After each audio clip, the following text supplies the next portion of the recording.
The Malort was so bad, dude.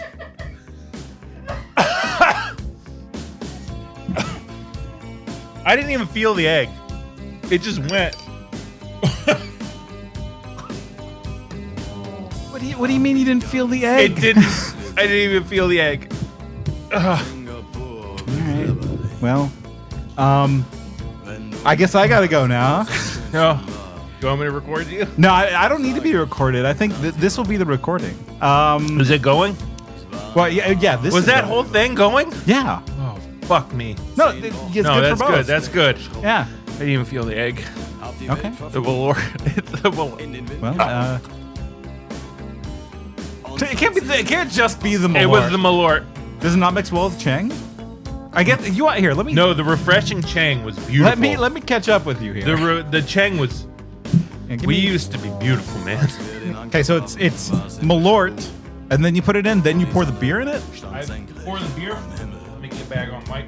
Because here's the thing. So this is a tribute to Pengzi, right? One of our favorite people, I think we can safely say. Ever since we experienced Pengzi, ever since we experienced Pengzi back in like 10 years, it's been 10 years now. It's been a long time. He shows up in my life like once every 3 or 4 months, and I'm just like, it makes me happy every time I see him. He's one of my favorite people. Yeah, he's a Chinese meat farmer. Well, not farmer. Like he cooks meat. Like apparently that's what he's been doing. He's been cooking meat. Your brain has been scrambled by. It's not just Malort, by the way. This is barrel aged Malort.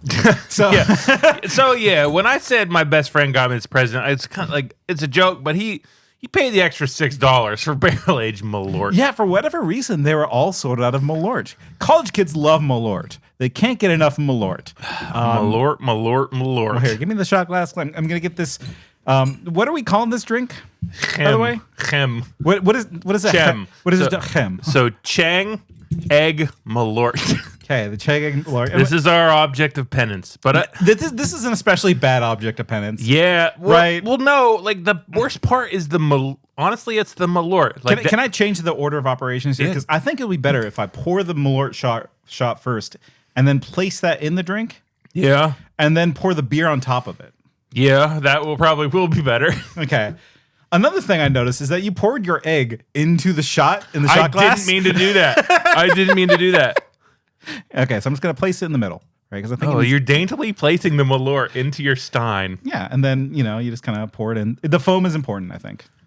You kind of pour it like into the shot glass.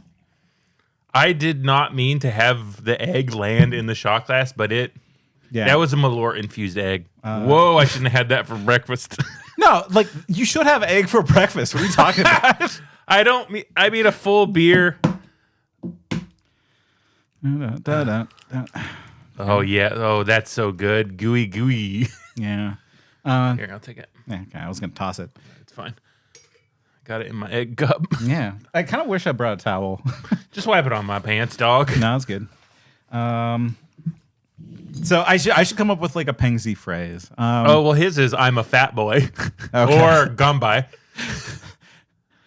I'm a fat boy, and it's been a fat year. Here's to a fat 2025. No, we took the drugs. Remember the episode? Sorry. No, well, okay. I guess you didn't like that fucking one. I did like that one.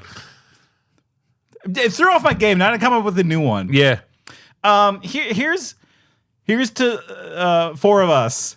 Tomorrow there'll be more of us. No, do the Big Trouble in Little China. These colors never run. Okay. Why are you dictating the one I want to do? You're hopped up on egg and Malort, and I'm stalling because I don't want to drink this fucking thing. No, Pengze's got it right. If that was like fucking rum or shoju or whatever he drinks, that would be fantastic. Okay, well I'm gonna drink it now. Here we go. Down the hatch, 2025. God, I couldn't even look. Oh God, he's got tears in his eyes. It's the Malort, isn't it? Yeah, the egg's not so bad. No, the egg's great. A raw egg in your drink is great. Yeah. Anyway, I'm just gonna hit the button. Yeah. Let's have a chat about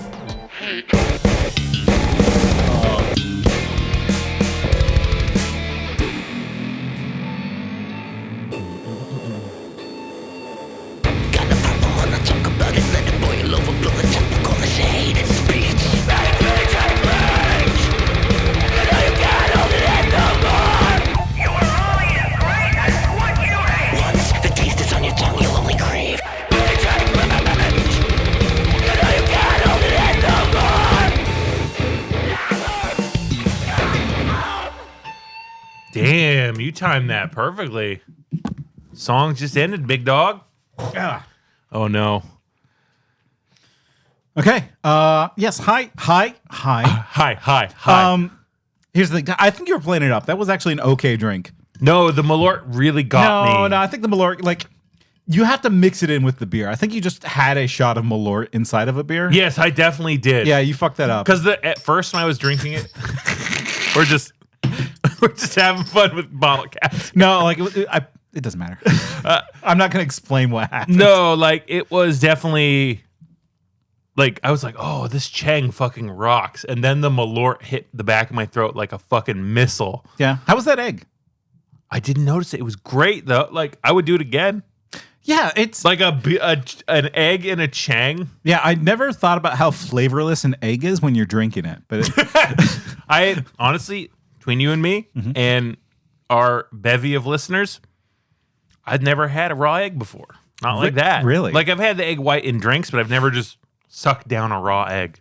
Have you ever like eaten a raw egg just like normal? No.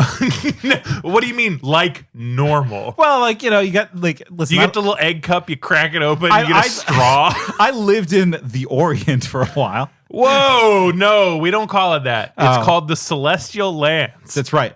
And we're going to slurs 2025. I don't know if this was slurs as much as like, listen, I'm not going to get into race science again. Let's be honest. Yeah. Celestial is such a cool word and phrase that's supposed to be mean or bad. I don't understand why. I'm sure I'm going to look it up after this and feel really bad, but yeah, probably. I'm fine with it. Yeah, but long story short is raw eggs are just in everything. Like you got some rice cracker raw egg on that thing. Yeah, that honestly, this is really going to step up my alcoholism is bulking up with egg and beer. Yeah, you could see that being a breakfast. Yeah, you definitely can. I understand every movie from the 80s now. It's great. Like, just imagine like a little bit of hot sauce on that bad boy. Okay, now, hear me out. What if we tried cutting pizza with scissors next? I mean, I have already started doing that. Whoa, fuck. Yeah, they even make special like pizza cutting scissors now. Have you seen those things? Where it like has like a little like cutting board underneath one of the blades. You heard it here first. Marion Cobretti had it right. It's true. But we're not here to talk about Marion Cobretti. So that's Nate. I'm Tyler. This is Hate Speech, podcast about hating things. If this is your first episode, what the fuck? Yeah, dude. What the fuck? Sign off now. You don't belong here. No. All doors are welcome. What's up with your brain right now, dog? So I'm going to tell you an absolutely true story. Yes. Last night at work, me and my charge nurse, Michael, we were at work together. Yeah. Providing exemplary patient care, except for all the people that died. And he and I were like, we don't feel so good. We don't feel so good. And I'm really sorry to break this to you, but last night... Am I getting COVID right now? No. We both had, and maybe it's a thermometer issue, we both had 100.1 like temperatures, and we're like, okay, that's not a true fever. But Tyler, Shar was just saying, I feel sick. And you should share a bed with her, yes? Yes. You lay with her? I'm sorry, this chain's got me fucked up. I want another one. Get more Changs, big dog. I would absolutely have more Chang. This was my breakfast. I worked last night. It is 6:26 p.m. This is like my 10 a.m. Okay. I had an egg, a beer, and a shot at 10 a.m. But yeah, no, welcome to Hate Speech, a show about hating things. You know, but like maybe, just maybe, we made this object of penance especially bad because we are no longer in the business of hating things today. It is the season of giving, the season of Jesus Christ rising or falling. I don't know which one he did. Rises for... God damn, dude. This is his fucking birthday. Oh, shit. Okay. Sorry, his birthday is on Wednesday. Yeah. So clever listeners can figure out what date we recorded this when it releases the 28th. That's not the point. The point is, you know, I think it's good once a year to not hate something. Yeah. And maybe talk about things that we like. Yes. And so I have made a list of 5 objects of things that I like. Tyler, you have a list of 5 things that you enjoy. Yeah, well, I'm kind of freestyling this list because when I'm trying to narrow it down, it's kind of like, So, No. you're saying you're a coward and you can't pick 5 things that you like. No, to say. I will pick. I'm saying I have more things than 5. Yeah, I know. I do too, but I picked a list of 5. That's fine. You're just leaving me out to dry. Like No, I I'm don't like not things. leaving you out to dry. To hang dry. Fuck. I don't know. Your brain's affecting my brain. Yeah, I got the flu A. Everybody's got flu A. I don't have flu A. Okay. The moral of that story was our temperatures went away and we felt better. Oh, good. So we may have just been warm at work. Oh, okay. Just have a Slayer. little heat up. Okay, first thing we hate. Real quick hate, get out of the way. Okay, yeah. Ninkasi. Oregon's first and foremost beer. This is the oldest man complaint I've ever heard. We stopped buying it because they changed the graphic design on the bottle. They because changed the logo and we're like, we're sucked done. So bad. It's just, you know what it is? It's that like in smoothened stylistic corporate art, right? So instead of like a cool like design, we now get just a graphic N. Yeah. Oh, look, a nice big N. I don't care. I don't care about the graphic design. It's a good beer. It's fine. Yeah, Slayer. We did buy some Slayer. Their winter ale. It's great. But They got a lot of work to do. so you're saying that you have a list of 5+ items. I'm gonna add more to my list now. No. It's got to be even. When you were like 5, I was like, well, can I pick 5 movies? Probably not. Well, can I pick 5 things? So I'm just saying my list is all over the place. Okay, so you're bad at making lists. Yeah. Okay. I'll fully admit that. Okay, that's fine. I'm great at making lists. I have a list of 5 things. You suck. Do you want me to start first? I guess. Yeah. Go ahead and start with your list of many things. So, first and foremost, this year, the thing that I like the most is that I stepped into a leadership role in my union at work. Okay. Like, I've not hated my job, but felt no satisfaction from it for quite some time. Like, when I'm interacting with a patient, like, I love that. I love that part. You love them being in pain and just like, Yeah, when they're like, oh, I'm so sick. I'm so sick. Yeah, you love that part. It's my favorite. But You're just like, you drink it down like an egg. But it's like you see enough diseases, you see enough symptoms. Like I have it down to where it's like I can autopilot certain things about my job. And they call it dissociating. And that sucks. Yeah. And so this year, someone nominated me for a prominent role in my union. And I was like, yeah, fine, fuck it, I'll roll with it. I probably won't win. I haven't been here very long. Nobody knows who I am. And I won. I think because the other person was hated so much. Nah, you can say that you won through other positive qualities about yourself. I don't think it's that at all. Okay. Okay, the only person who I've talked to, not in my department, when they're like, oh, hey, I voted for you. I was like, why did you vote for me? Can I ask you that? And she goes, oh, yeah, I was picking up a patient one time and you said something funny. Yeah. And I was like, okay, that checks out. That's politics. And so this year, like I've stepped up into a role that's got me invigorated, like invested, caring. Like I go to work and I'm like, okay, what can I do today?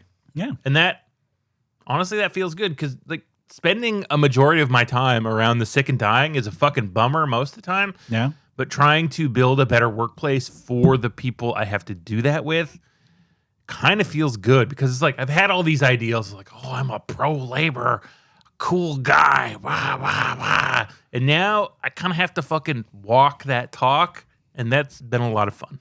Yeah. I can't talk about a lot of the stuff that's happened. No, go into details about the various legal proceedings. Because of confidentiality stuff, but all that shit aside, it's nice. It's nice to see people that were previously apathetic, dispassionate about their workplace, invested in making their place of work better. And I know that I'm rare. I'm lucky. I get to do that. Most workplaces cannot do that. And that fucking sucks. And I think definitely under Donald Trump, it'll get a lot better. That's right.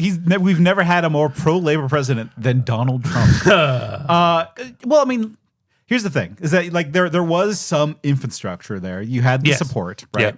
Yeah. Nurses are like in Oregon very like heavily unionized. When I think of like unions, I usually think of like 3 unions, right? I think of the Teamsters. I think of teachers. And the union between man and woman in marriage. Yeah, the sacred union. Yeah. But no, I was going to say nurses actually. Oh, cool. Yeah, well, that's me. Because like there is some form of leverage there, right? Yeah. Less with teachers, like nobody wants to be a fucking teacher. If they strike, then it's a problem. Nobody wants to be a fucking nurse anymore. Does it still pay well? Do you still like get money from that? So I am actually in one of the lowest paid hospitals in the state, but that is something that we want to change because there is a huge like moment in labor right now, especially in healthcare. A lot of nurses in Oregon have gone on strike and won huge new like contracts, which surprises me because you seem easily replaceable. Like I could, here's the thing. I'm not a scab, but I'd be a hell of a scab. If you're a scab, I'd fucking pick you so fast, dog. You would be in there so fast. I would pick myself. Are you crazy? I just went in there like, I can do this shit. It's like do you hear about like the John Deere strikes? Yes. That happened. Yeah. And so like management was just like, I can run this factory floor. And then like one of them they lost a finger. Yeah, got severely injured just like right away. The same day. And I'll tell you, having to be in meetings and councils with leadership, executive leadership, these people are so dumb. The idea that like leadership is not somebody who graduates from the nursing pool is insane to me. Right? Like really, like or like any medical pool, like whatever. It's a doctor, it's fine. Yeah. Like you have to like have your hand in someone's chest at some point in order to rise to leadership. I think in a hospital, maybe not for John Deere, but John Deere is for other reasons. I mean, the idea that like you would have any sort of managerial expertise that would put you beyond needing to actually do the job that you are managing is insane. Yeah. That's all I wanted to say. What I've noticed in healthcare, especially, is that people that are god-awful nurses, like at the bedside with patients, like have no clinical skills, no like ability to recognize like sick patients. I'll give you a quick example. Okay. When I worked at the Riverbend Hospital in Springfield, Oregon. Am I believing that or was that? No, you can absolutely talk about this because the family sued and won. We had a manager in the emergency department who there was a patient that exhibited the classic signs of a pulmonary embolism. Classic signs. Oh, I know them. So chest pain, shortness of breath, on birth control, recent flight from across the world, like all the things that make up a blood clot. And our manager at the time, our manager didn't see this and was like, you can wait in the lobby. So this person sat in the lobby for hours and hours and hours. And this person gets back to the room and dies. Nobly. Not nobly. In pain, preventably. Okay. And that was because the manager who was checking in and triaging all the patients didn't see the classic signs of a blood clot in your lungs. And was this manager like medically trained personnel? She was medically trained, but when you are so far away from the bedside for so long, you don't have the clinical skills or the acumen or anything to recognize when someone is ill or take risk factors into account and be like, oh, this is probably bad. She missed that. They sued the company. They got a bunch of money. That's why Peace Health in Eugene, Oregon sucks. Okay. And you can read about it because they recently closed their psych hospital and completely ruined this community. I don't work for them, so I can talk all the shit I want. But Tyler, your career. I'll never work for Peace Health again. I don't care. Yeah, they can suck my shit from the back.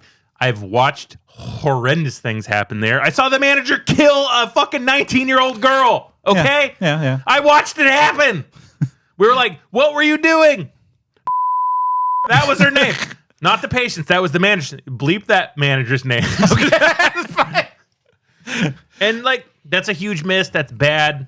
She still is a nurse. And this is your favorite thing for the Tyler, what I'm saying is I am invested in my workplace in a way that I haven't been before. and have tried to be in the past, but now feels like there are results. You felt disempowered in other areas of nursing, and now you feel empowered in this other specific area of nursing where you feel like you can make an actual a bigger difference than some of your other areas. Yes, I can make the material conditions of my workplace better for people that I don't know. And that makes you feel good. Very good. Number 1. Mine are so much easier.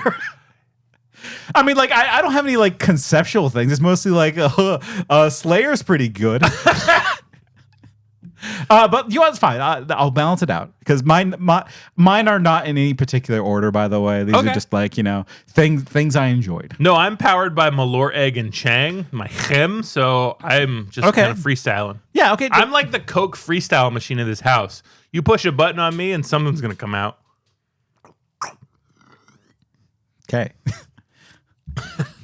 My favorite thing is not a 19-year-old dying. It's actually I don't even know how old she was. This was like 12, 15 years ago. Okay. Mine is not a young lady dying. I didn't say that. It is Tony Zhao, Every Frame a Painting. He's back. He's back. Hi, my name is Tony, and this is Every Frame a Painting. Like, seriously though, like I got so happy when I saw he showed up in my feed.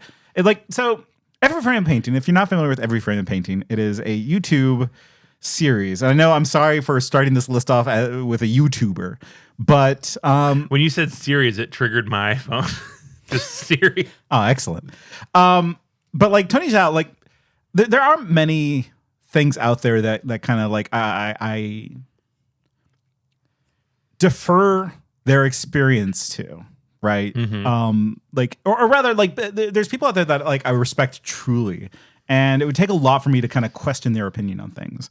One is Orson Welles, actually. Yeah. Like, for good reason. And, Yeah. and like the more I kind of sit with Orson Welles throughout my life, like, because like as soon as I like got told Orson Welles is the best filmmaker in the world, I was like, that's bullshit. Yeah. And I went to try to prove against that, and that failed because I'm not saying he's the best, but I'm saying that Orson Welles is an influential figure who is cursed with making films. Yeah, he's genuinely innovative in a way that seems like it hurts. Yes.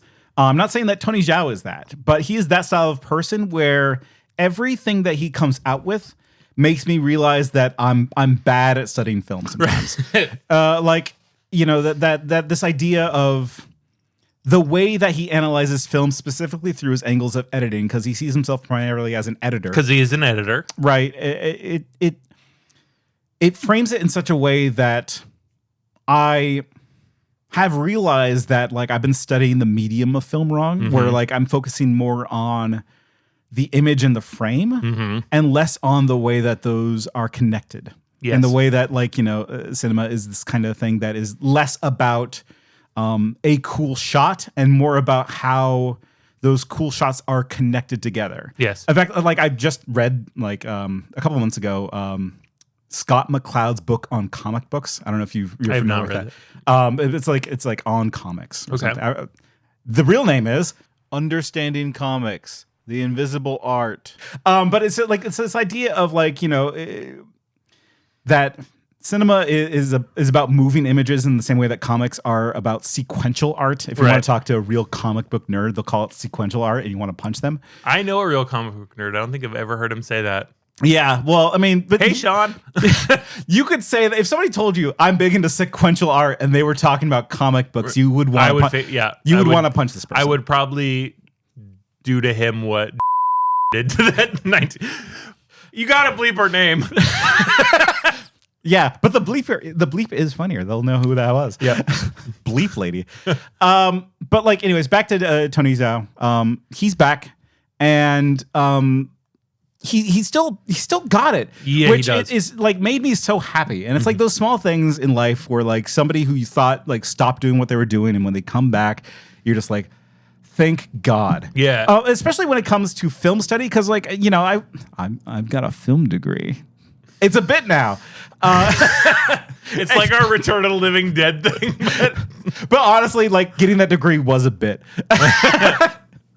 But it made me like really, really realize that all those books that I read like through undergrad was like it's a bad way to learn about film. Is that if you really want to do like justice to film essays, they have to be through video. You know, you have to show it, right?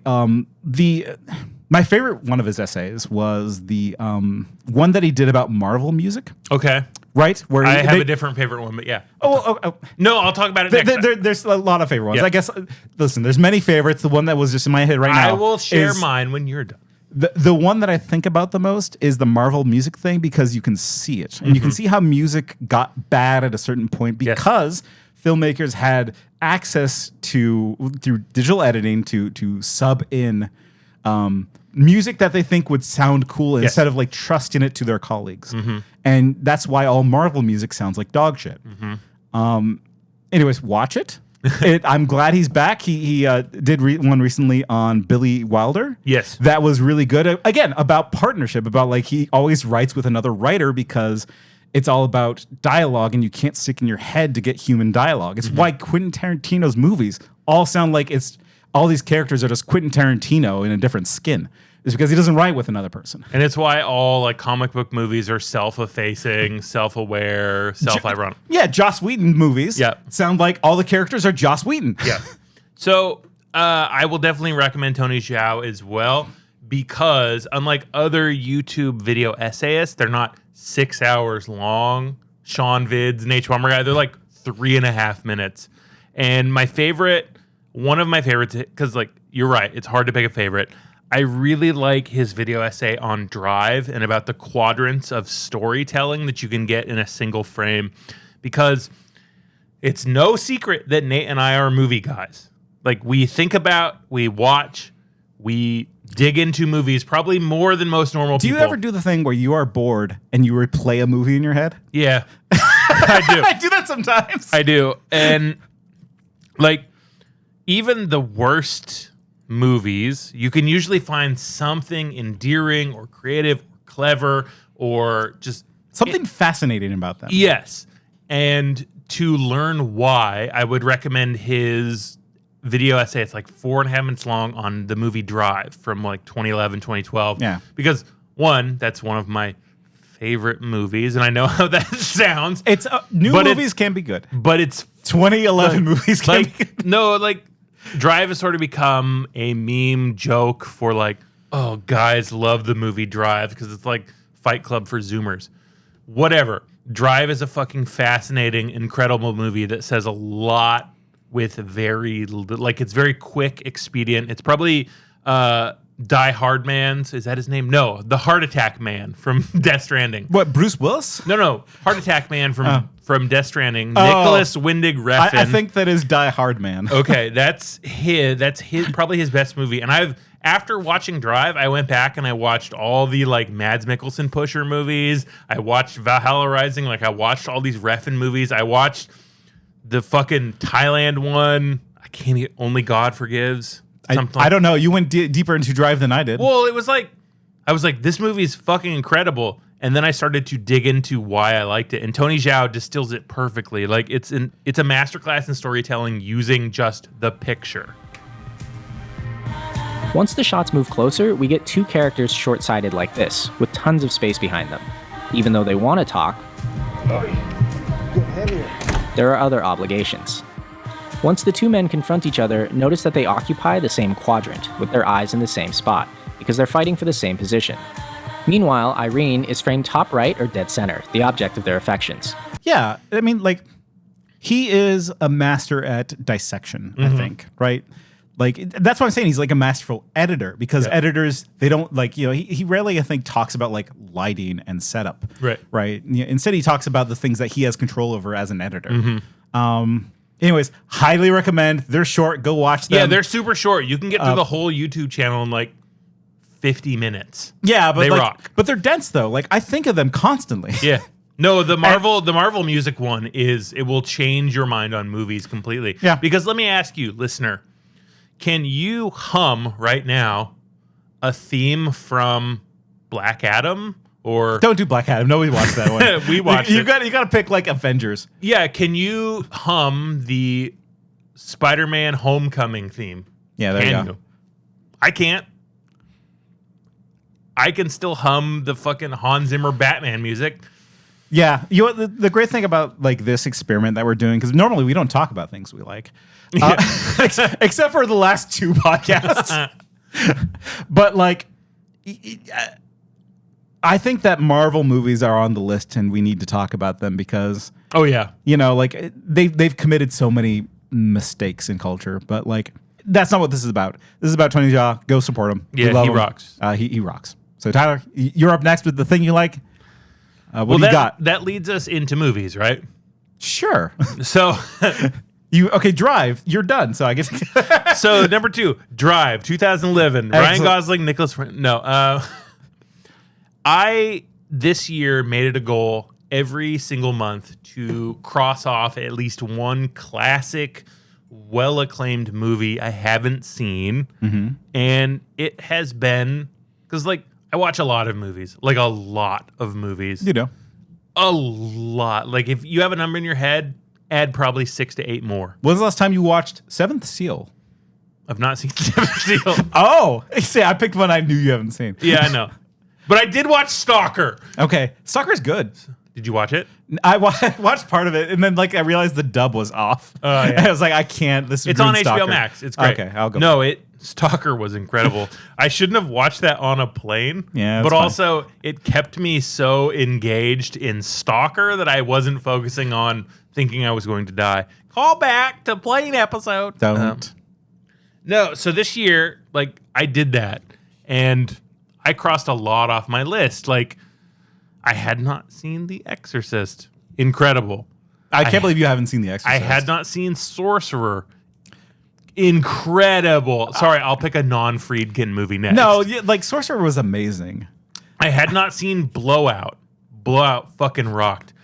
But so the 2 like classics that I saw this year, and if you're interested in the classics I saw this year, DM me. I'm not going to go into it. Just link your letterbox. Yeah. Well, my letterbox is so unhinged. Okay, I'll be the show notes. But the 2 classics that I saw that I liked the most, one was Sorcerer, William Friedkin, fucking Roy Scheider. Highly recommend. Yeah, the movie starts with a Palestinian blowing up an Israeli embassy. It fucking rocks. But that's not why we like it. It's a part of why I liked it. But the other movie was probably Phantom of the Opera. Phantom of the Paradise. 20th Century Fox presents Phantom of the Paradise, a gothic horror story. What was that? Our love, A beautiful love story. oh love, baby. When I learned that Phantom of the Paradise came out before Phantom of the Opera, I was like, holy shit. I mean, the musical, like there was that story, Phantom of the Opera before. But like I remember, like because we watched that one together, we were sitting there watching Phantom of the Paradise. Because I was like, why? I remember the image of the cover of Phantom of the Paradise. Like, why? I want to learn more about this Birdman movie. Right. But not the movie Birdman with Michael Keaton. No, well, the cover is a guy wearing a mask. It looks like almost like a plague doctor mask. Yeah.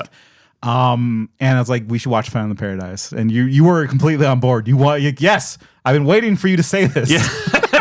As a queer that loves musicals, yes. You were ready for beef. Beef.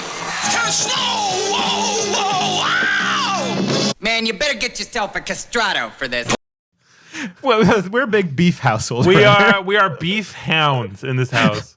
Beef is so There's good. a character named Beef. And he's like he comes in as like the baddest punk rock star, and then he's like the gayest little twig. It's so good. But like, no, really, why do you like Phantom of Paradise? It's not because of Beef. No, it's because the music was phenomenal. It was Brian De Palma, so Blowout. Like I went through some stuff this year with De Palma and Friedkin, but the set design, the costume design, the acting, like pretty much every frame of painting. Why'd you say it like that? Because like every single bit of it was incredible, where it's like, you're a criminal and you're going to cost us so much money with your dental work. So we're pulling out all your teeth and giving you steel teeth. Yeah. To give him a big metal mount. Like the whole thing is like, You know, like movie it reminded me of? Like, for whatever reason, I got in the mood like the last couple of months and I watched Being There. Being There is so fucking and good. like rewatch Being There. I've seen it before, and it's just like, yes, every scene is a little bit hokey and obvious, but but the thing that like really sticks out to me compared to other modern shit or good movies, right, is that not every scene has a purpose. Right. Whereas in older movies, like say older movies, in movies of this era, every scene was there The for 70s, a reason. yeah. Right. Like scenes were constructed to give you some form of purpose to inform what's going on. Right. And Phantom of the Paradise, I think that like it's there to like build up a mood. Yes. Of like, how can we create a cursed being? How can we take a Faustian bargain and make it sexy in 70s with a killer bird man? Yeah. There was a magic to the 70s. And it's like, so Phantom of the Paradise, it does what I think great art does, is it takes an outsider and makes you understand and empathize with them just a little bit, but not excusing their flaws. Because the singer, the Phantom, was a creepy weirdo. And they're like, well, of course, if you abuse and destroy a creepy weirdo, he's going to become a killer monster. Yeah, I mean, well, it was more of a takedown of what's his face, right? The Campbell Soup Can. Please help me out. Oh, fuck. Andy Warhol. Yeah, I knew that name. I was testing you. I could only picture him from Venture Brothers. Like, yeah, that's like okay. But like, like there's something fun about Andy Warhol in that, like, you know, like when I grew up and I know about Andy Warhol, like I was like, oh, he's an artist everyone likes, I guess. But like, no, really, he was like a universal villain everything during this period because everyone fucking hated his guts, but they couldn't say it because he was powerful. Kind of like Lin-Manuel Miranda. A bit, yeah, right. Like, and so their solution to that was subversive art, which makes good shit, like Phantom of the Opera. And it's just like, okay, here's what happens when you commercialize art. Here's how you crush people into dust. There you go. So Phantom of Paradise is just the exercise of going back and revisiting things you probably should have done earlier. Like, I have my list of things that I need to get to. Yeah, and I made a concerted effort this year to get to some of those things, and it was. Why do you think it's so hard to do that? Because I've thought about this. Like, you know, I have my list of like classics that I've been putting off for comfort, for lack of a better word. Like, I could be watching so many better things, right? But like right now I'm watching Andor. Not saying that Andor is bad. I was gonna say, don't shit on Andor. But like there are classics out there. Finished The Sopranos yet? No, I haven't. Yes, I have not finished The Sopranos. That's fine. But like, you know, like there are like classical movies out there that I'm not watching in favor of Andor, and I think it's because it's a Star Wars vehicle, and I'm just like, this will be a little bit easier to to watch. Have you got to the prison arc yet? No. Oh my god. But why do people put off like legitimately good movies that are universally recommended? I know why I do it, and it's because it's what I call recently the Furiosa effect. Okay. People loved it, and I didn't, and so it's like spite. Well, not even spite. It's like I want to see these beautiful, great things, but what if I don't like it? Because I know there's something broken in me where I'm like, oh, everybody's so hyped for Superman, but it's like it's shot by the same DP from The Flash. Can I give you my cursed take then to make you feel better? Please. I don't think Andor's very good. Have you got past the first 3? No. That's why. Okay. I promise. Okay. As soon as you get to the heist, have you got to the heist? I've not gotten to the heist. So but like the thing is, I'm seeing the sprinklings of chosen child who has a tough upbringing, but he's got pluck. No, and it's like, you know, I've seen this movie before. It's not bad so far, but it's not like. I absolutely agree with you, and honestly, Andor is one of the things I was the most wrong about. Yeah, because I think there's 9 episodes or however many, but it's pretty much 3 episodes is a full arc. Yeah. And the first 3 episodes are on his planet. Okay. And that's the worst. Okay. Because right afterwards, that's where I'm. They make basically a Heat, but Star Wars skinned Heat, And then after that, Does the main like cop guy is just like he's all about that ass? you'll definitely see how weird that gets. Okay. But I promise, like, and we have a history with Andor, me especially. Hi, Dean. I was very anti-Andor, but I stuck with the whole thing out of spite and a Twitter fight. And honestly, like, remember when I made you watch Michael Clayton and you're like, wow, this is good. Yeah. It turns into the Michael Clayton of Star Wars. Okay, I promise. I promise. I resolved to finish it. There's no Jedi bullshit. It's what it great. was? It was Rod of the Hutt, I think, kind of like really soured it on me. I don't want to deal with Rod of the Hutt. Rod of the Hutt. We're not about that life. But I'll throw out a quick. So I did watch a lot of movies in 2024. I'm not gonna do it in any order, except obviously Megalopolis was the best movie that came out this year. It was not my favorite movie. My favorite movie this year. You ready for it? Okay. Guess. Love Lies Bleeding. I saw the TV glow. Sometimes the pink opaque feels more real than real life. Maddie, it was a TV show. Are you sure that's all it was? Okay. It was between the two. Love Lies Bleeding is up there, but I saw the TV glow affected me in such a way that It's very good. it's not often I see a movie that pulls from things but remains wholly original. Like I love the substance, but you can see the stitching of what made the substance, like what came before the substance. I saw the TV glow was something else completely, and I've thought about it a lot. Not because I'm transgender. I was about to say, Tyler, are you transgender? But because the message it presents through the transgender lens, I think, is universal. And I think that's an important message to have, is like, we're in a time when transgender shit is like, people hate. It's a big conversation that is now being like we shouldn't have as two cis. I was gods. not going to say that, actually. That's the thing I was going to say the opposite of.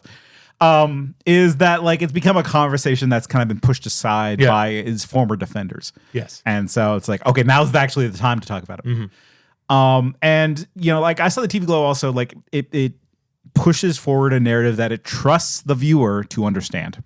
Yes. Which I appreciate. And like, because like I'm tired of being talked down to. Like, here's the thing. There's sometimes where it's like, yes, subtext is for cowards. Mm-hmm. Telling the movie what it's about is a brave stance sometimes. But this, if we're trying to convey a message to the audience that might not be susceptible to that message, right, where we're bringing you along on a journey to understand something, that's when subtext is a good idea. Yes. And I saw the TV glow is about that, because like watching it initially, you kind of think like, oh, it's about liking something that, is culturally unpopular. It's like, my life was better when I was younger. Right. But then you come to certain conclusions about like where it's actually headed. Yes. About like, you have to go in this grave now. You have to kill your old self. Yes. Why?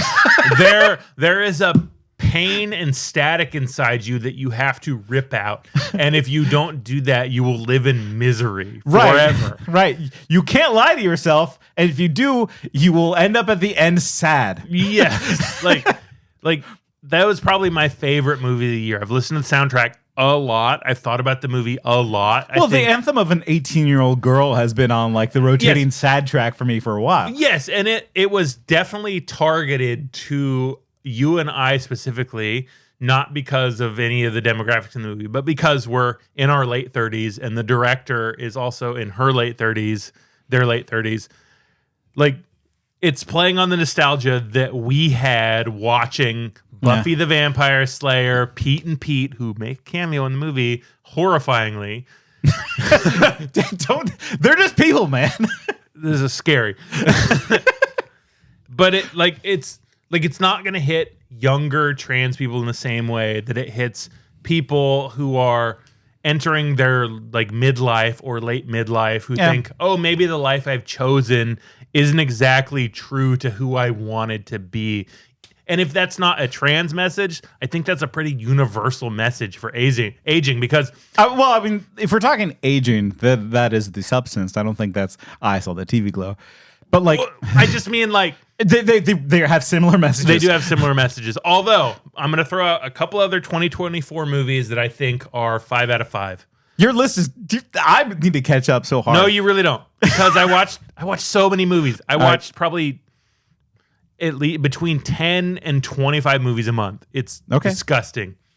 Substance is on there, of course, but I think the fella version of The Substance is called A Different Man, starring Winter Soldier. What's his name? What's Winter Sebastian Soldier? Stan. Okay. Like incredible. The Beast, starring Léa Seydoux. Fragile from Fragile Express. Death Stranding. Second one in this episode. Not that fragile. She's great. Those are up there on my list. Red Rooms is up on my list. Mm-hmm. Oh, what else? Love Lies Bleeding. Did you like Cuckoo? I did.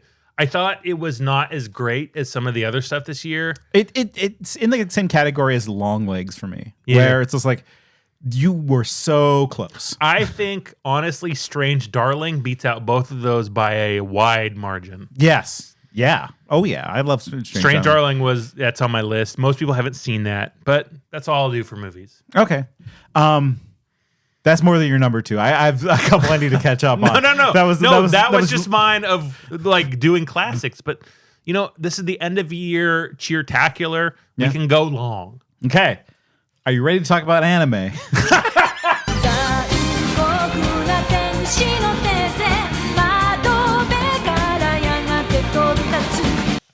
Almost never am I ready to talk about anime. Well, I fell off watching Legends of the Galactic Heroes so hard, but I'll get back to it. You know how universally loved that series is? I'm telling you. 2025, I'm finishing. Is it Legends of the Galactic Hero? Tales? Legends of the Galactic Heroes. Okay. Yeah. I will finish that 2025. Listen, it's not a great name, but it's fine. No, but Space Germans kind of rocks. Yeah, it's true. And like, I wasn't here to pump up Legends of the Galactic Heroes. No, let's do your thing. But like, here's the thing. If I were to start up a new podcast, it would be about Legends of the Galactic Heroes. 2025 here. No. No. The thing is, I'm not, though. So don't look forward to that one. So do you know Tatsuki Fujimoto? Are you familiar with the works of Tatsuki Fujimoto? I am not. Okay. He is the creator of Chainsaw Man. Are you familiar with Chainsaw I've Man? heard the name, and in my head, I've sort of conflated it with Axe Cop.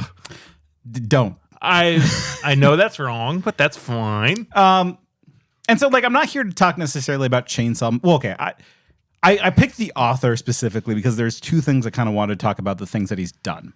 One is Chainsaw Man, which became insanely popular.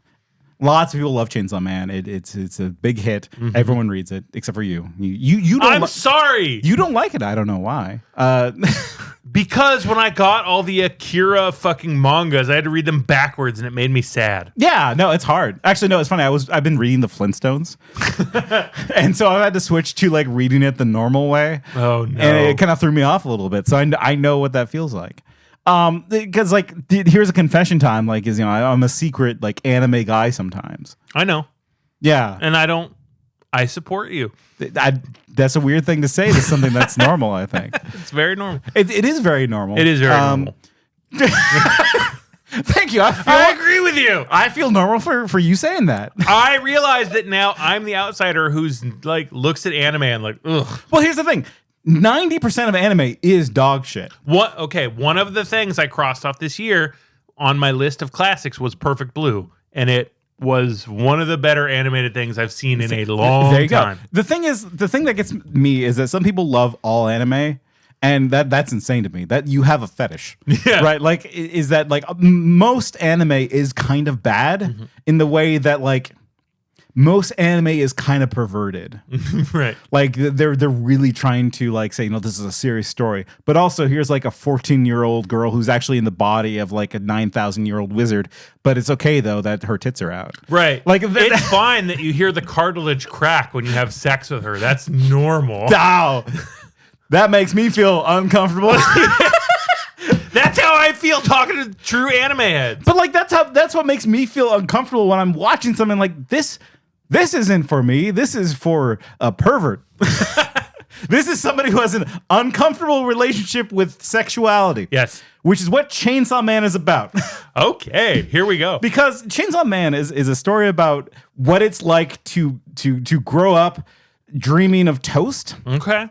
Right? Well, like that fat lady from the a bit. the British hoarders thing. I'm not going to go too far into the story, but like the reason why I connected with the story is that like, you know, it starts with a person who's so unhumanized that when they come, like when they kind of got brought back into society and like, okay, what do you want? What do you want as like your dream? And it's like, I want a normal life. I want toast.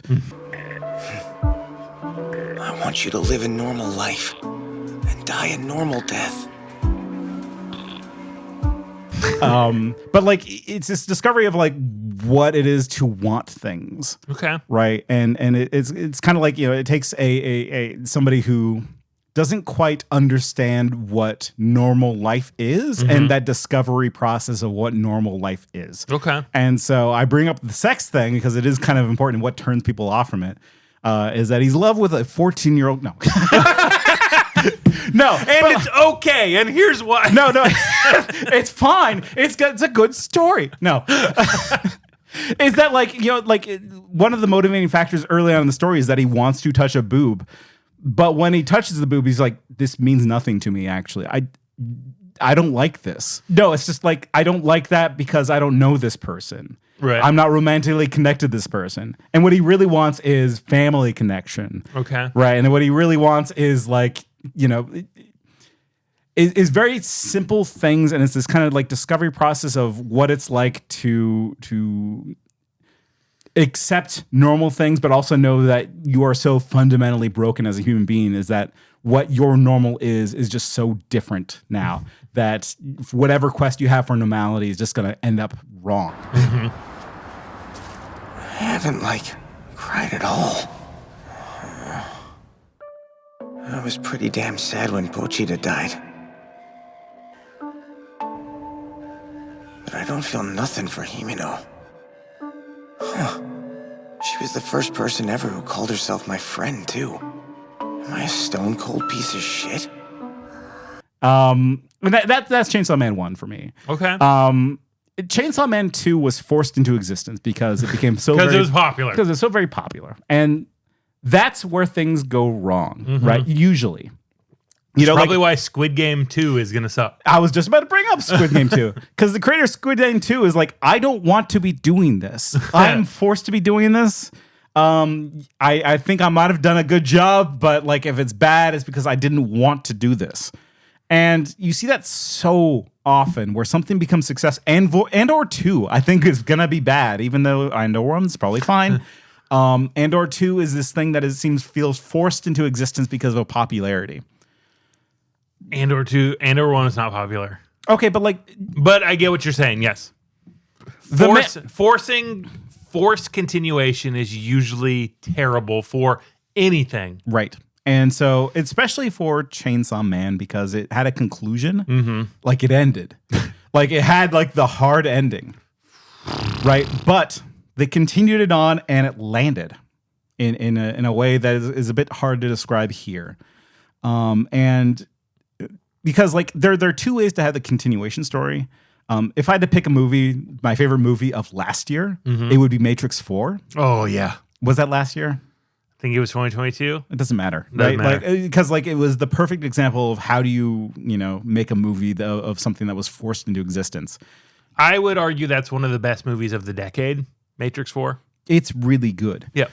And so but there's that angle of we're going to do a takedown of what a sequel is. It's the Gremlins 2 area of things, yeah. right? Where like, it's the anti-sequel. But then there's this kind of like pure sequel, I think, where it's just like, okay, I will continue this story.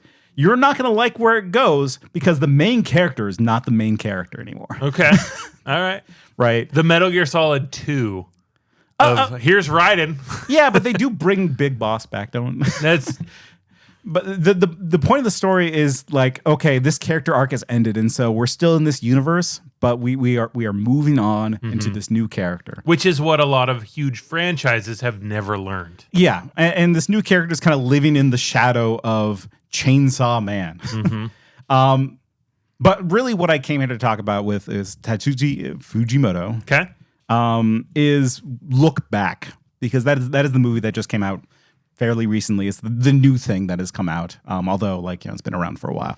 Look Back is a movie about what it's actually like to make something. Okay. Hey, Fujino. What you working on, huh?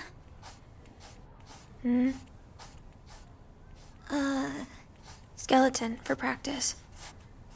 Hey, so you know how we're all finally in 6th grade? We'll be middle schoolers next year. You gonna keep drawing all the time? Oh, yeah. Cool, because... I'm just gonna say it. Yoshi and Mihorin wanted to tell you, but they chickened out. Aren't you too old to be obsessed with this art stuff?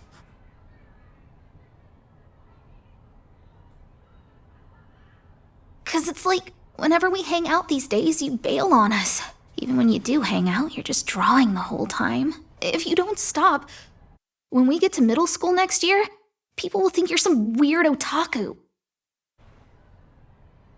Kai, are you done yet? Yeah, I'm coming. Wait for me. No getting through to her, right? She's got art on the brain. Is it anime? Yeah, that's right. Okay. They have big eyes and huge titties, and it's a no, whole they problem. have small titties and they look like children, but we're 30. Here's how you can know what's a good anime is if they don't actually have like the anime aesthetic. Yeah. Like really, that's Satoshi Kon. I went down a Satoshi Kon hole. Right. Oh my god. It is he is a Satoshi Kon style character where it's like, the animation is like, oh, they look like people. The hair is normal colored hair, like they're not green, and they don't have like weird accoutrements. The people feel like people exaggerated, like any good drama does. But like the story of Look Back is actually like, it's really cool because it's a movie about how boring and difficult and worthless it is to make things. Okay. But why you still kind of make things anyways? Like what brings you to actually make something? Like why do we make a podcast really? Like why am I here? Talking to you. I mean, I can't answer for you, but I can answer for myself. Well, yeah. Why do we make this shit? Because this is, for me, a creative outlet where I can talk to someone I care about, I respect, who I look up to, and we can do funny goof 'em ups. You know, if I'm being super honest, I don't even like drawing manga. It's not fun or glamorous or anything. It's a pain in the butt. Even if you work all day long, there's still so much left to do. I'd be way happier reading manga. I shouldn't draw it.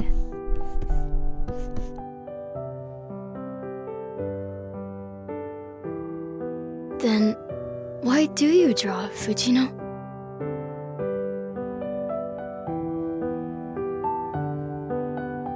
We have done creative things our entire lives, and for years we didn't. Yeah. And then we started Anamorphin Time. Sure. And that was so much fun. Yeah. Like, I don't care about the tweets, the memes, any of that. I don't give a shit about that. Nobody can listen to this. This is still just fun because it's you and me chit-chatting, doing goof. I spilled my beer on your phone. That's not very fun. That's the opposite of fun. Sorry. That's not fun at all. Oh, no.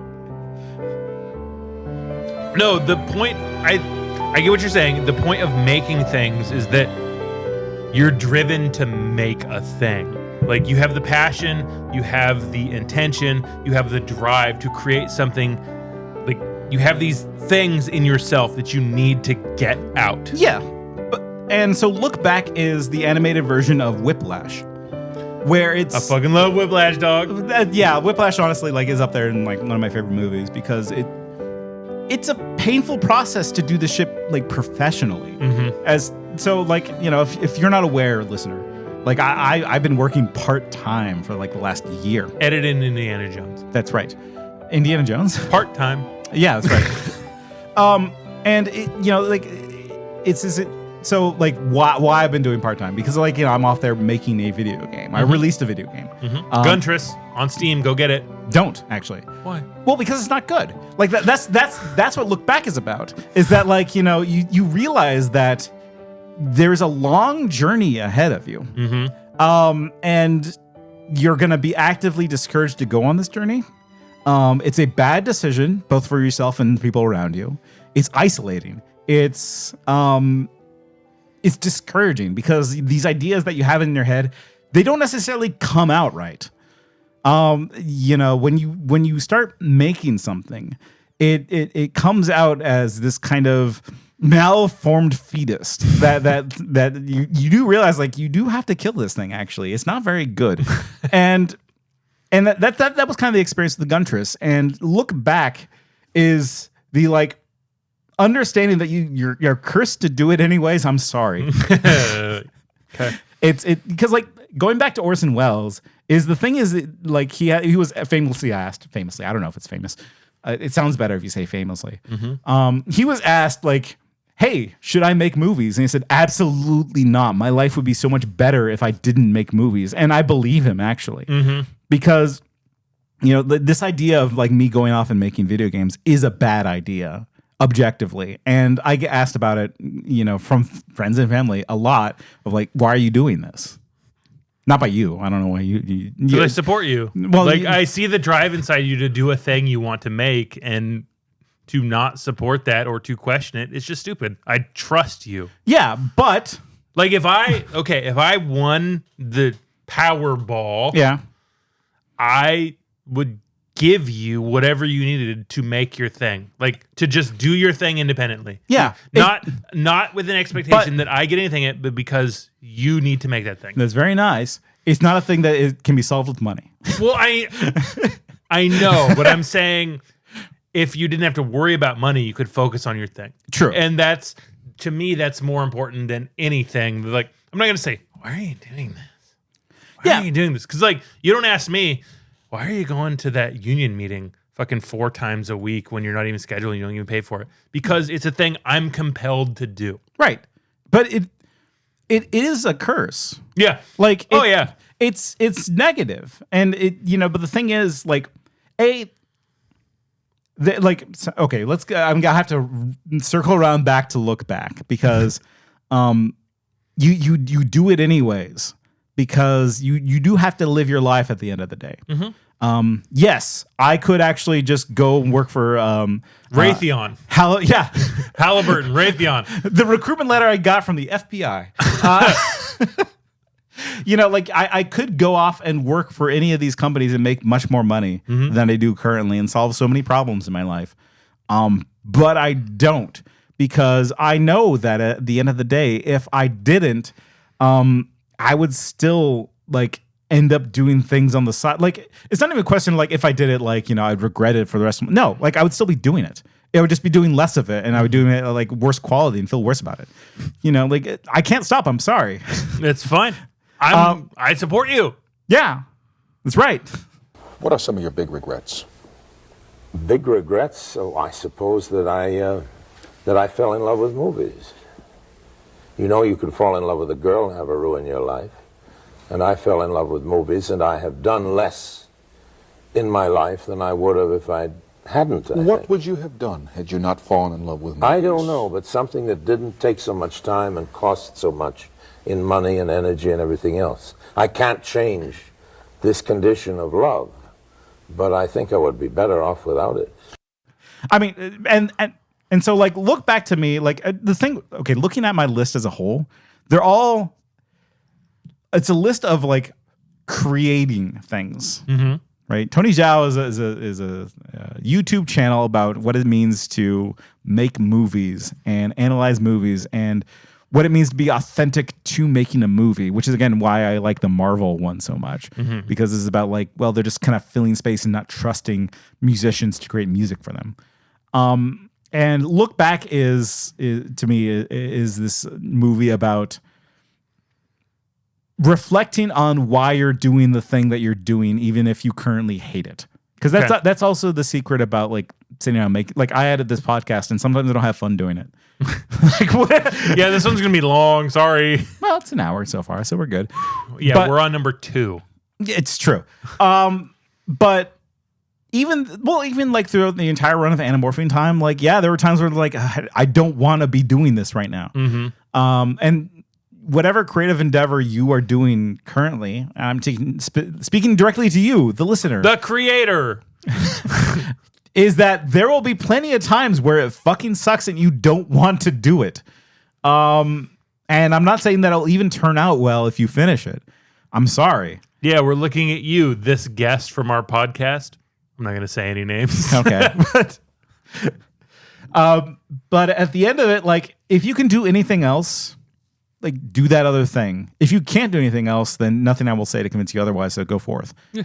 So look back. Highly recommend. Number 3, pizza. I like pizza. Sorry, that's my joke answer. Let's clean up the beer, take a bathroom break. Okay. I got to go to the bathroom. You don't need to do the announcer voice for that.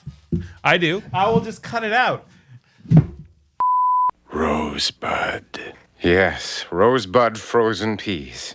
Full of country goodness and green penis. Wait, that's terrible. I quit. Okay, do you want to go again, or is it going to be like another hour?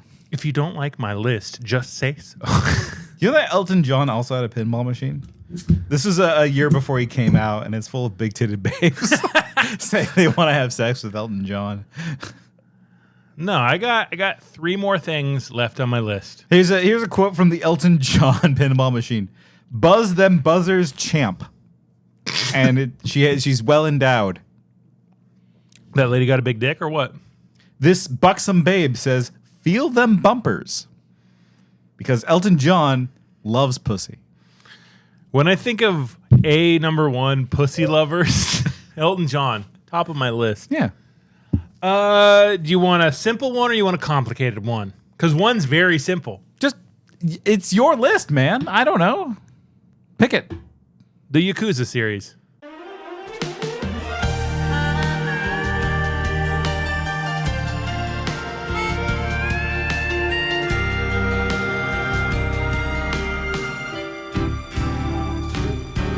Not the show, the games. That's your simple one?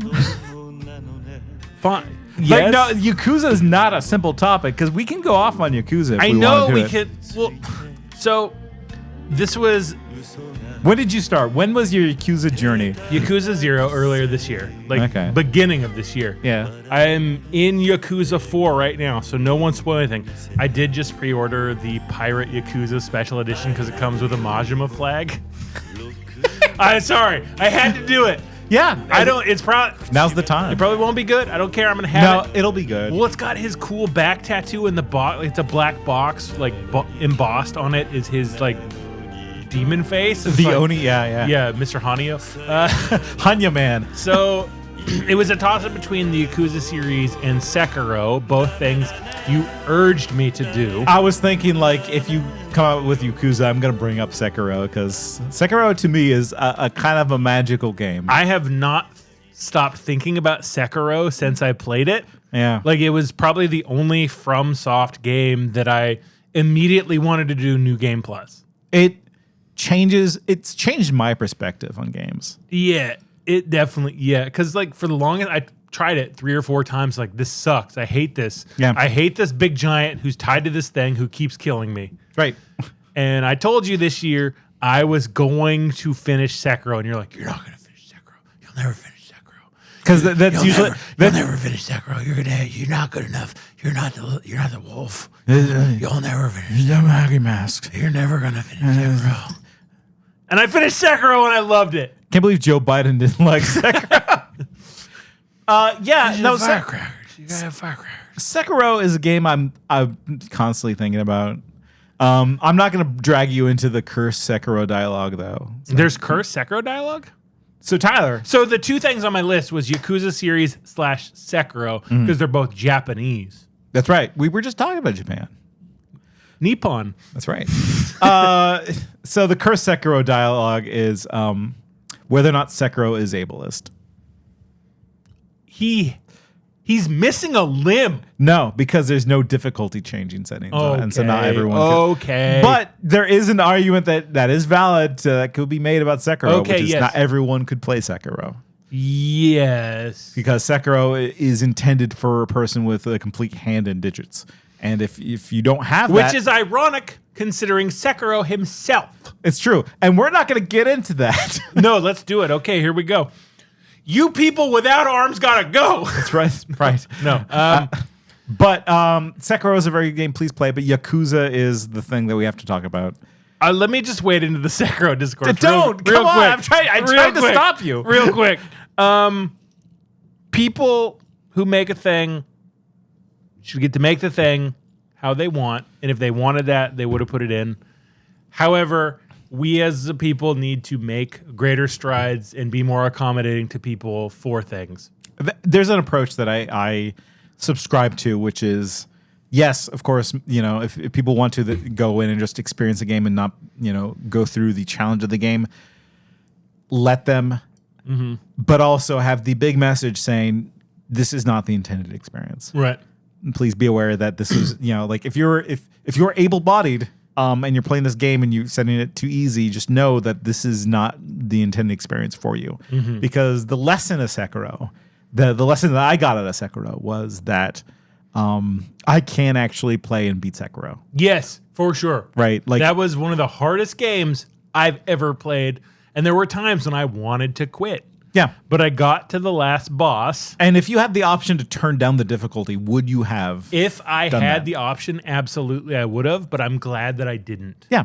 Because and that's why they don't add it, I think. But like at the same time, if there was a message that came up and says, this is not the intended experience, I would click through it and not care. Really? Okay.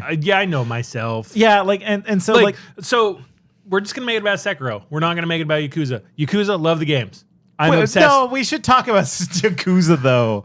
But Sekiro, we'll talk about it next year because you will be done with the Yakuza series next year. Maybe. There's a lot of those fucking games. But Sekiro, I would get to a boss and I'd be like, all right, I'm looking up a fucking cheese. And then I'd look up a cheese. I would fail at trying to fake my way through the fight. And I had to teach myself every single time how to do it. There was not a single cheese in Sekiro that worked for me. Yeah, because it's a game that forces you to learn something. You have to learn how to parry. You can't beat that game if you don't know how to parry. No, you can't dodge. It's not Dark Souls. It's not Elden Ring. The great thing about FromSoft games is that their next game is usually a response to their previous game, where you have Dark Souls. And it's like, okay, Dark Souls great, but like they had internal complaints that everyone was too reliant on shields, and that's where Bloodborne came from. Yep, it's like, okay, you know what? Fuck it, no shields. The shield we put in is there as a joke. Yeah, it's dog shit. It's there as a joke, so you don't use it. Instead, what we're gonna do is give you a cool gun. Give you a cool gun, and also like if you keep being aggressive, you get rewarded by getting some of your health back. So don't rely on defense. This is an offense game. Right? But then people started complaining about the parry system in that game. How it's weird that you parry with a gun. It's hard to parry. Okay, fuck, we're making Sekiro. This game's only about parrying. It's all parrying all the time. And like, it's so great. This is your thing, and I'm talking about No, please. But like, it's so great because like the reason why I come to games a lot of the times is to learn something about myself. You jack off during game? You take your shit out and you pull on it? No, during games? only those other special Japanese games that we don't talk about. You remember playing True Love? We gotta talk. No, we can't. True Love is such a funny game. Not why we're here. We jacked off to anime games in high school. We didn't jack off to them directly. Not together either. That's right. Separately, we jack off to anime. Sekiro is not about the video game True Love. No, it's not. But Sekiro is a game that like is in dialogue with the player. Yes. I get. Yes. That's what like fancy game analysis people say, is that the game is in dialogue with you in a specific way. And this game is in dialogue with you in a specific way, saying that like it's forcing you to unlearn bad habits. Yeah, because I came into Sekiro loving all the FromSoft games. Like you and I have played these games for a long time. Right. And we've been on the like non-using a shield train for a while, but I've never made the parry character. No, it's so hard. Not anymore. Well, I mean, it still will be hard. Yes, like like, whatever. It's like the window and parrying of that it's game. so is a bit funny difficult. to think that the FromSoft repudiation of Elden Ring is Fortnite Elden Ring. We can't talk about that. We can't yet. get to that. But no, Sekiro, like, I would say it's their simplest game while also its most complicated narratively. Oh, so you like the narrative of Sekiro? I love the narrative Okay. of Sekiro. I think it's probably their strong. It has a voice protagonist. When you were saying like this is their best game, I was like, whatever. Dark Souls 2 is their best game. And I know I'm unpopular in thinking Dark Souls 2 is the best one, but I stand by it. It's the best Dark Souls game. I'll say that. Wow. Yeah. I'm not a Dark Souls 3 fan. I don't think anyone is. No, people love it. We're wrong. We're Okay. wrong. People love Dark Souls 3. We right, love Dark okay. Souls 2. But Sekiro itself, to use your parlance, the way it's in conversation with the gamer, it's constantly teaching you things and reinforcing those things and then building on those things so you can improvise. Like it gives you all the skills, but it doesn't make sure like there's not just one way to do a certain thing. And I love that about it because you're like, oh, when you get to Genichiro, you're going to want to do this. And it's like, I didn't do any of that. You're like, you have to learn Ichimonji. That's the skill to take down Genichiro. I was mortal blading that motherfucker like a fucking boss. Ichimonji double is the better way to do it. Just being honest. However, I agree with you that it is not a prescriptive game. Yes. Where it's like there's no like winning strategy really. No. Like there are strategies that are easier for some people than to others. It's all about your play Like style. I never used the like shield that like reflects shit back at them. I'd never used that. The umbrella, yeah. I did not use the umbrella not once. I think I tried it and I was like, not for me. We're using shurikens, axe, and firecrackers. That's it. The firecrackers do own like they fucking went best technique. But Mortal Blade, that was my shit. But yeah, no, Sekiro is such a good game. Like it's really hard. It's really fucking hard. Yeah, there's a steep difficulty curve, and it beat me probably 5 out of 6 times. The best part about Sekiro is that once you beat Sekiro, you cannot re-experience it again because if you start it again, you are internally better at the game. Mm-hmm. That like, yeah, like you can't play this game again, even though you desperately want to play this game again, apparently. Because like you go back to it and you have the level of experience to just blast through that thing without any issue. The Lady Butterfly is not going to give the same difficulty she did. And I will say this, listener, Nate butt fucked me with Sekiro. He's like, oh, I know the story is telling you to go this way, but what you really need to do is go back through this flashback and fight this boss. And I was like, oh, okay, I'm going to experience a better, more well-rounded version of this story in a way that it's supposed to, because from software games, if you're not familiar, they don't spoon feed you anything. It's like you can miss entire quests, entire scenes, entire experiences if you don't do things in a certain way. So I thought, here's my friend Nate telling me how to get the best out of this game. What he was doing was he sent me to a boss that was probably 2 or 3 times harder than I was supposed to be at. And he's like, no, you got to beat this. No, you got to beat this. No, you got to beat this. And when I finally did, I felt like a living god. But then he's like, oh yeah, you didn't have to do that till later. And he wanted me to get better at Sekiro. That's not the motivation.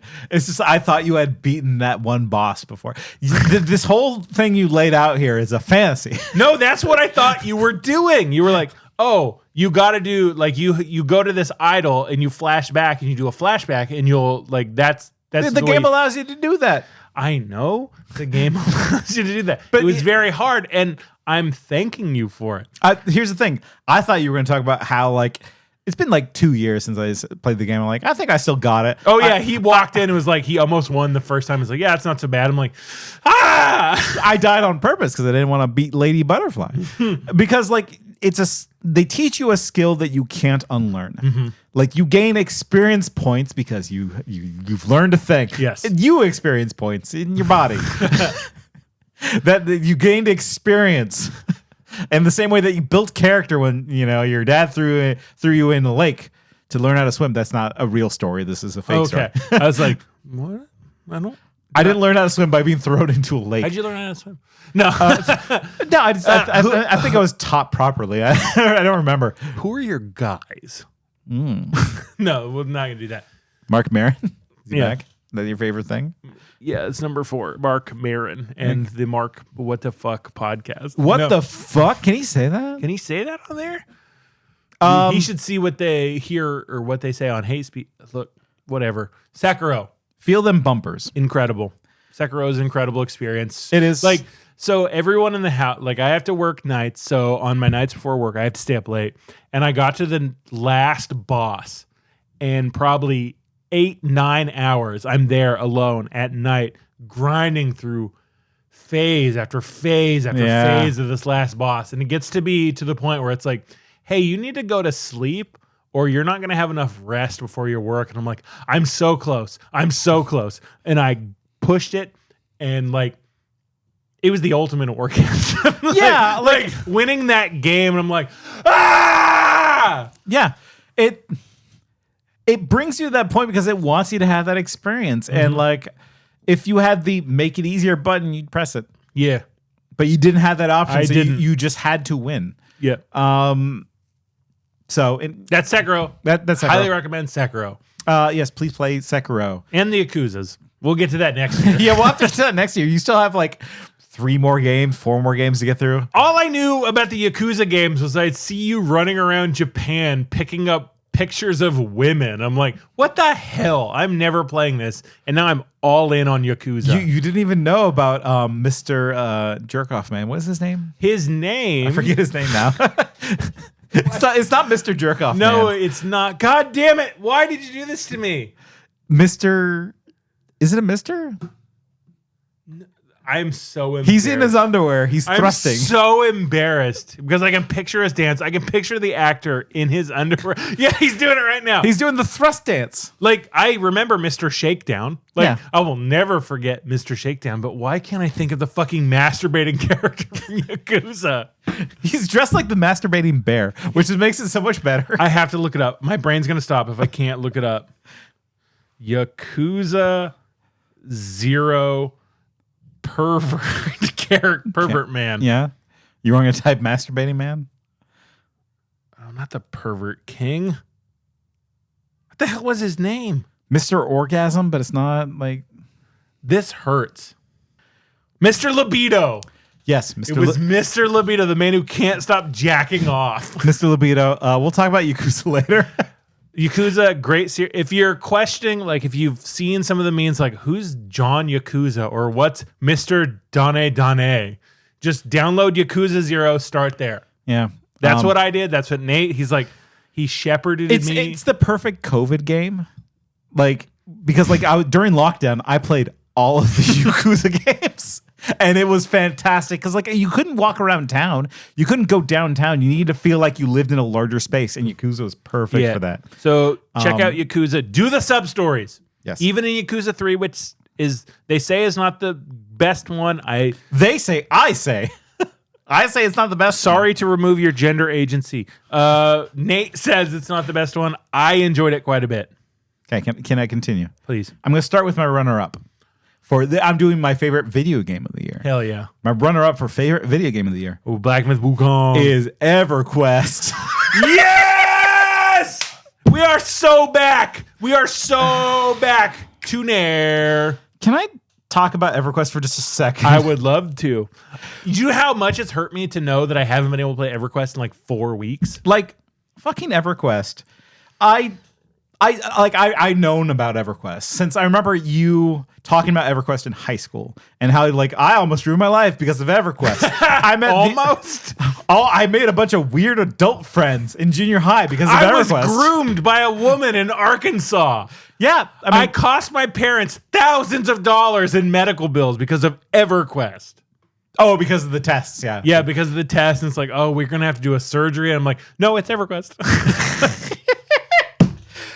But you can see why. EverQuest is like the thing that I've been thinking about a lot with like when it comes to video games is this idea of friction.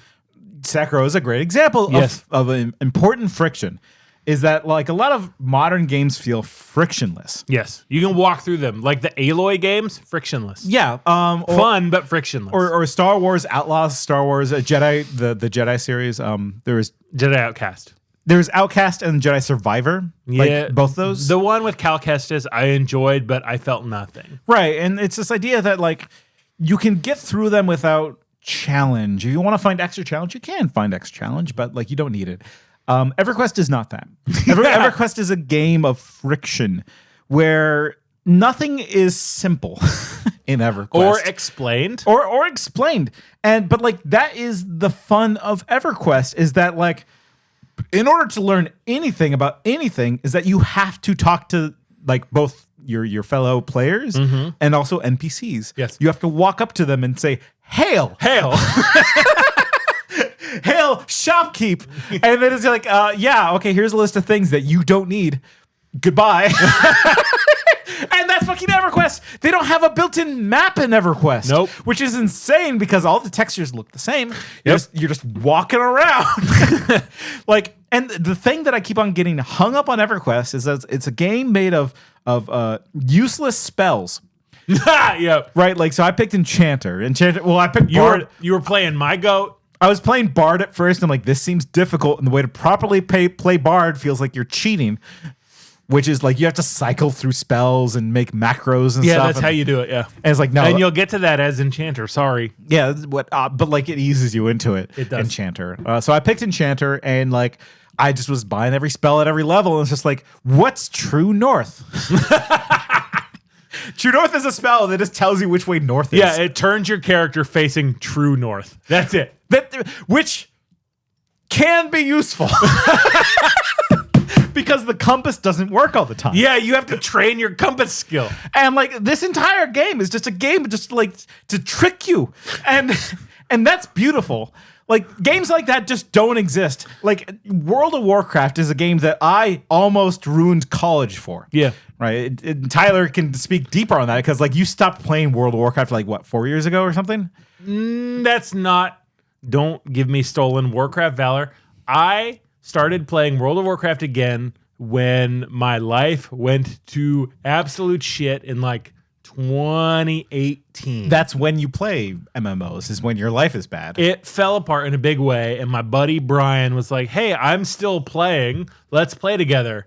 And then I spiraled real bad. Right. I was fucking mount farming. I was doing all this shit. It's comfort food, World of Warcraft, where like... Well, it was not even comfort food. It was turn off your brain and click. Okay. Like don't think you're here to run the Caverns of Time again because there's a 0.1% chance that the time lost proto Drake will drop. You got to get that Drake. I never got it. I didn't either, and I would do anything for it. You would, not now. I would.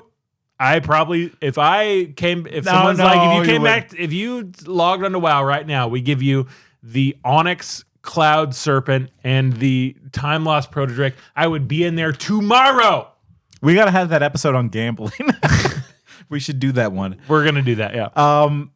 But like EverQuest is not that experience because I think EverQuest is more of an honest game where it's giving you an honest challenge that like, the point of EverQuest isn't necessarily to get the Drake on this percentage drop and just keep on grinding that shit out. Although there's a lot of grinding. There's a lot of grinding. There's a lot of grinding in EverQuest. But but the real challenge is just learning the experience, and the only way that you can beat EverQuest is by talking to people.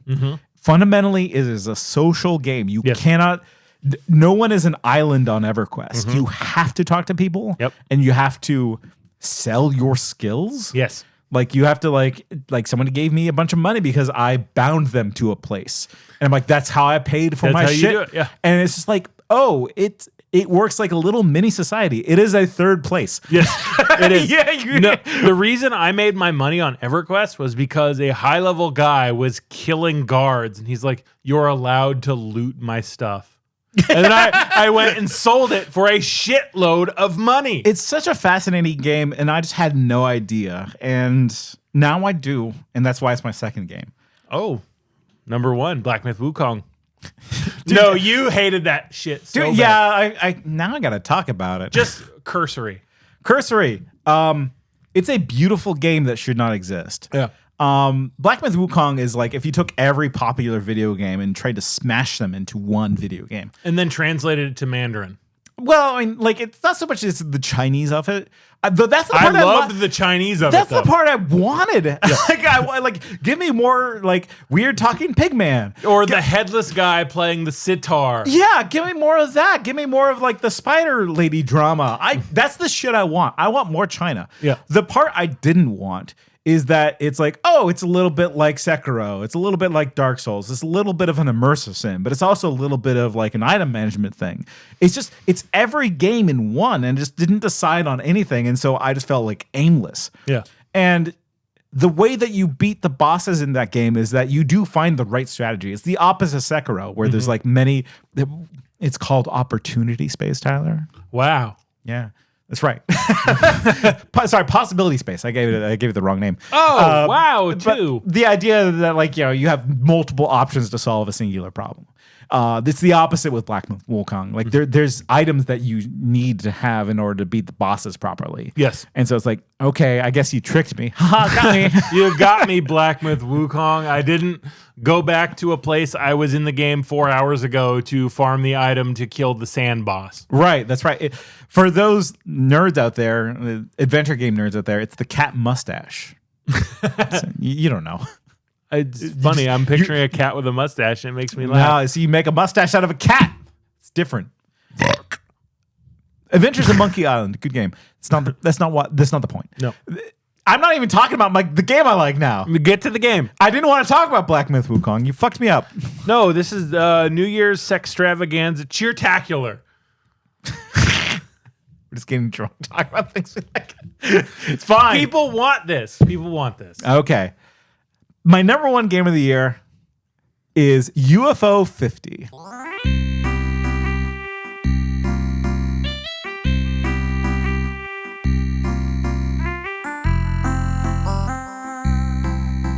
I don't know what this is at all. Are you familiar with the concept of my favorite game designer's favorite game? It's like my favorite movie director's favorite movie. It's where it's like the thing that my favorite director likes is incomprehensible. Uh-huh. You can picture, what's that movie? It's the Jimmy Stewart Western that Martin Scorsese was like, this Western with Jimmy Stewart that nobody saw. Oh. And I watched it and I was like, this is fucking nuts. Yeah. UFO 50 isn't quite that. Like, so my favorite game designer's favorite game is usually something like The Beginner's Guide. Yume Nikki. Again, people are just like, whoa, he knows that shit. It's not. But like both those games are just like, what? There's this funny PS1 game that's like, I think it's called LCD Dream Simulator. Is this like that Japanese businessman game you were playing on the emulator where you had like ski and then, you know what I'm talking about? Absolutely not. It was a bunch of mini games where you're a Japanese businessman. It's in Japanese. Oh, Infinite Crisis? Yes. No. Is this one of those? It's not. Although it's funny that you think that's the incomprehensible thing. No, that's fun. I don't know what you're talking about. No, that seems fun, but like in my head, that occupies the same space as Yakuza. It's like trying to talk to a Marvel guy about, fucking Paul Verhoeven. They're like, huh? It's like trying to explain Benedetta to someone whose favorite movie is Guardians of the Galaxy 3. They're not going to get it. No. It's those video games are like the video games they're playing on like CSI. Okay. Or like, like if you're watching a movie where they're playing a video game and they're like moving the controller a lot. That's what Infinite Crisis is to me. Okay. So it's like we're so far removed from what I was talking about. Let's go. UFO 50 is a collection of games made by this guy named Derek Yu. Okay. Possibly one of the best like living game designers right now. And a collection of other very talented people that I forget the names to. No, name them. They'll be inserted right now. No, like the guy who made Downwell, for example, contributed to UFO 50. But anyways, so it's a collection of like 50 games in this one game. And all it is just game designers fucking around. Like, imagine a better version of like, what is it? Hotel something. Yeah, the Quentin Tarantino thing that they the made. Robert Rodriguez 4 Rooms. Is it 4 Rooms? It's 4 Rooms. Yeah, Tim Roth. Yeah. Where they get like a lot of directors together and make one thing. It's Right. the better version. It's of kind that. of like the movie 43. Yeah, that's kind of where it's going with that. But like, imagine a better version of that though, Okay. where like it's them experimenting with games that they have thought of, but they knew wouldn't necessarily sustain an entire video game. Okay. There's a video game where it's called Mooncat in UFO 50, and Mooncat is anything on the left side of the controller moves you left. Anything on the right side of the controller moves you right. Doesn't matter which button you're pressing. Okay. That's kind of fun. The entire control scheme is you going hitting this side of the controller or that side of the controller. You jump by pressing both sides of the controller. Jesus Christ. Right? You slam down by hitting them again while you're in the air. Okay. And you know, you can it's all based on like restricting your movement. That's Mooncat. What's another like really wild one? There's this game called Barbute where why do you like the name Barbute? Barbute Trongle. Barbute is great because it's the first game in this whole 50 game sequence, right? So like you start up the game and you see all 50 games. Which game are you going to pick? You pick the first one. Yes. Right? Everyone's just going to pick that first game. It is a game that is designed for pain. Because you start up as Barbute, you're this little knight guy, and you're like, okay, time to go to the right because you're in a platformer, you Mario style. You move to the right. Immediately, a thing comes down and crushes you. Dead. Game over. Sorry, Barbute. And then, like, it's just the title screen that says Barbute. It's like you like hostile games, like I like hostile movies. A bit, yeah. Because Barbute is my favorite one. Because it's all about like a game that's designed to be mean, and it's just like what is the game in dialogue with me about? Right. It's that sometimes it's fun to be mean to the player. Yes, yeah. Sometimes it's funny to get tricked and feel like an asshole. And I know it's become a joke in this podcast with the movie Irreversible, but that director makes very hostile movies, and that's making me think of some of his most modern work. Lux Aeterna is a 50-minute movie that he starts with a quote where it's like, you will never know the intense pleasure that happens before you have a seizure. And at the end of the movie is a naked woman writhing tied to a stake with flashing colorful lights. Yeah. Like, I fucking love the idea of that. It's like so a movie I've thought about a lot. It's not my number one movie, but it is Coffee Table. Yeah, because like Coffee Table is a varsity level movie. You shouldn't watch Coffee Table if you're not familiar with movies, because you will not get it or appreciate it or feel good about. You're gonna have whatever level of movie watching you have. You're not gonna have a great time watching Coffee Table, but some people have a great time watching the Coffee Table. I would call it an A-level challenge from F to S. Yes. It's an A-level challenge Coffee Table. Barbute is an A-level challenge video game. But like UFO 50, like it's a game designer's game because like they're fucking around. They're trying out shit, and like I kind of resolve myself to like play through all the games, and I realized like I'm playing a sports game. I don't like sports games. You don't like sports?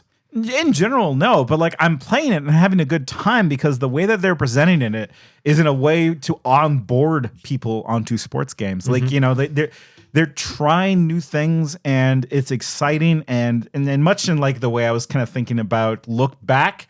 Like this is the fun side of creating things. This is the fucking around side of things. Where it's like the New Year's Cheertacular episode of your podcast about hating things where you just talk for 2 hours about liking things. Right. It's like, I know that this is not going to make sense at the end of it. And we're going to turn some people off, but like it is the fucking around part of it that we're going to have a good time talking about. The not listeners is the finding out. It's fine. I don't care. That's the whole point. Yeah. And speaking of not caring, you know, somebody reached out to this podcast recently. Oh, yes. And this is a thing that I realized that they do care. Yeah, right? I thought we were in the dark for a long time. Like There was someone who's very important to this podcast and previous podcasts that we thought they were gone. We thought they were out of our lives. And it's like, that's kind of a bummer. Like when someone ghosts you, like I've been ghosted, I don't know how many times, but it always hurts. Cause like when I was talking to someone, when I throw myself into talking to someone, it's like I throw myself in there. It's like I'm giving my best all the time. And when they just disappear, it fucking sucks. It does. And like this particular fan, really supported my brain. I feel like they really brought my brain alive, and they were gone. And it was just like we shared this friend with podcast fans, friends. Like we traveled to Atlanta for Dragon Con to meet people we had met previously, to meet new friends. And we thought, what better way to connect us more, to bring us together, to share an experience than to bring some Magic Mind. Magic Mind is back. They're back, baby. They're back. You were the crowd was clamoring for where's Magic Mind, and Magic Mind is here. I felt their absence, and now that I'm back on Magic Mind, like let me tell you something. My brain is vibrating with pleasure. Whoa. And also adaptogens. That's right. Nootropics. Lower stress, calm energy, sharper mind. They're all here. All the stars are here. So our secret favorite thing of this year is Magic Mind. It's Magic Mind.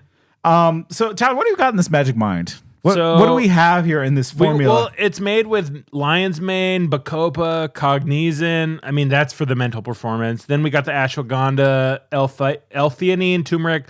That is for less stress, of course. It seems greener more than usual. Yeah, it's less brown. I think that's because it's the rhodiola with the cordyceps and the matcha. So that's definitely for the calm energy. And then we got the vitamins B3, B12, C and D for our vitality. And you know what I heard? I heard that they actually have a sleep version of the Magic Mind. So you want to have magic sleep? You can get that magic sleep. We are going to get the sleep version. Like, I plan to reclaim my brain something fierce. Yeah, we gotta drown out that egg that we had earlier with some Magic Mind. Yeah, I'm chasing. So, full disclosure, listener, my breakfast was a Chang, an egg, and a shot of Malort. And now I'm chasing it with some Magic Mind. Yeah, let's have a little Magic Mind.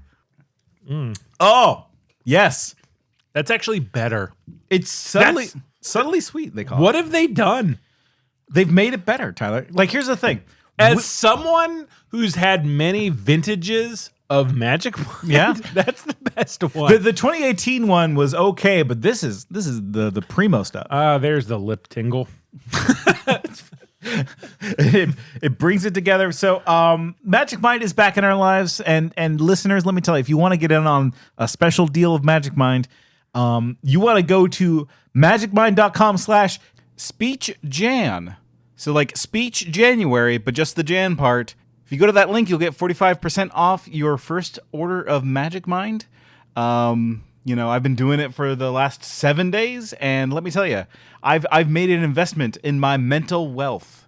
It's getting compound interest daily, and I feel great. Yeah, so when we went to Atlanta, we genuinely did bring a big flat of Magic Mind, and we were handing it out. We gave it to a bartender, and he fucking juiced up on Magic Mind and was going for it. Bartenders need that powerful brain. They've got weak brains because of the alcohol. Bartender, heard you this time. It's a country song. Is it? Yeah. Okay. Never mind. I don't know. Magic Mind, never mind. Yeah. Hopefully this will counteract the several Changs and beers we've had over the length of this podcast. We still got 2 more fucking things to get through. Can you fucking believe that? Well, what's your thing? Oh, I can. Honestly, it does taste better than Magic Mind. It does taste better. Like Magic Mind has slowly been the taste is fucking good. Like I hated it at first. Well, at first, you're supposed to hey, listen, it's good for me, so it has to taste bad. Yeah. Now it tastes pretty, genuinely pretty good. Although feeling it in my throat again. But how? That's the power. I am allergic to Magic Mind, and I can't stop drinking Magic Mind. You got to reclaim your brain. I can't reclaim my brain from the histamine response of allergies, okay? Number 4, Yeah. Dungeons and Dragons. Like the movie? No, well, With Wayne Brady? Wayne Brady was not in Dungeons and Dragons. No, who was it? Who are you thinking was Wayne Brady? Short black man. The wizard from... No, not that one. The 2010 Dungeons and Dragons. What's his name? I'm looking it up. Go on. It was Marlon Wayans. Was it? Sorry, it was Wayans' brother, the one from Requiem for a Dream. I can't remember his name. Was it Marlon Wayans? Daryl? The one from Scary Movie. He was in that Dungeons and Dragons movie. I'm looking it up. God damn it, Magic Mind. Talk about Dungeons and Dragons. So, between people we know and some coworkers and 500 hours of Baldur's Gate 3, I became interested in Dungeons and Dragons. Marlon Wayans. Okay, Marlon so I Wayans. was right. Yeah. I really like collaborative things and the idea of collaborative storytelling and creating like a little dude you get to be. I'm sorry. It was funny that the way you described that. Creating a little dude you get to be, and then getting some like-minded people together and creatively collaborating on a story that someone guides. That's been a lot of fun. Like It's been going through a bit of a renaissance. Partially because of Baldur's Gate, but also partially I think people are lonely. what are you talking about? But okay, but like, tell me though, it's not a social experience. It's definitely a social experience. Like, yeah.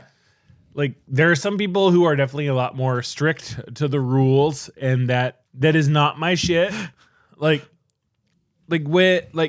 So one thing that I want to do this year was like get out of the house more, because the last 4 years have been not very accommodating. Like, it's so socially as a species, we have not recovered from COVID. In a big ways. That's another episode. Yeah. But part of like getting out of the house and going to a coworker / friend's house where he's like, welcome, we're gonna play Dungeons and Dragons. I'm like, I've never done that before. Let's do it. Why not? Because like you're an EverQuest child, as far as we talked about. Like I'd never played in high school. Never ever. Why not though? I thought it would be mean. Like not mean. Like I thought there would be a bunch of rules, and I didn't understand all the dice. Like you got dice over here. Like for me, it was always like there was just never the group. Like, you know, now we have several groups. Yeah, and like, you know, the thing about tabletop RPGs for me is that like it's not so much about the system as it is about the people you're playing with. Yes. You know, like, and for me, like, yeah, I'm not like a rules player. Like we come from an improv background, I think. I think it's safe to say we can mention our improv background. Hello, I'm Mr. Squishy. Hold on, I'm going to send you the clap. I'm giving you the... I caught the clap. No, we hate improv. But... But like, you know, I think I like the collaborative nature. Like, no matter what you say, when you make a Dungeons and Dragons character, it does kind of reflect something upon your character as a person. Yeah. Right? Like you're wanting to express something, or, you know, if I want to pick a big barbarian guy, that means I feel like maybe that's a fantasy I want to fulfill. Right? Like, or I'm trying to express something about myself here by making a big barbarian guy. Right? What does it mean that I'm always half orcs? Because like you're attracted to the idea of kind of being like a bruiser. He's a warlock. It's fun. You always pick warlocks. Why is that? I'm really fascinated by death. Yeah, we talked about it. You're afraid of death, right? And so like that says something about your character. It does. And that's fucking neat to do in a social setting with like potential strangers or like acquaintances. And like I've done it with some coworkers, I've done it with other friends, and my coworker group, like I was doing my bullshit. Like we went into a goblin cave and I'm like, I'm going to talk to all these goblins. Like I'm going to convince them with my charisma, like my backstory. Like I speak goblin. I'll convince them with my charisma. That's right. We will move along in the adventure. And it's like, I'm going to convince them. And the dungeon master was like, he snaps his fingers and the goblins attack you. And I'm like, fuck. So this is someone who's like reining me in. Yeah. And that's a lot of fun. Cause like I have some I have some stake in how the story gets told, but I'm not in control of it. And that's fun to buck up against the limitations imposed by someone else, because this group with my coworker Lionel, he's like, what we're going to do is like, we can't meet very often. It's maybe once a month. So what we're going to do is when we can meet, we will do a one shot that overall will tell a story in the long run for as long as we can do this. And I'm like, oh, that's really cool. And so he's like, he's tailored this story to our group and the characters that me and some coworkers have put together. And it's a lot of fun. Yeah. I mean, you know what the cool thing about that is, you know, I don't know if you follow Dungeon Masters. I occasionally follow Dungeon Masters because like I'm into video games and like, guess what? There's some crossover there. Oh, really? And I've talked about Austin Walker in the past on this when we were talking about the Gamergate episode. And he's a Dungeon Master. He talks about things like that. And one of my favorite things that he goes on about is how much more interesting it is to fail in tabletop games than it is to succeed in tabletop games.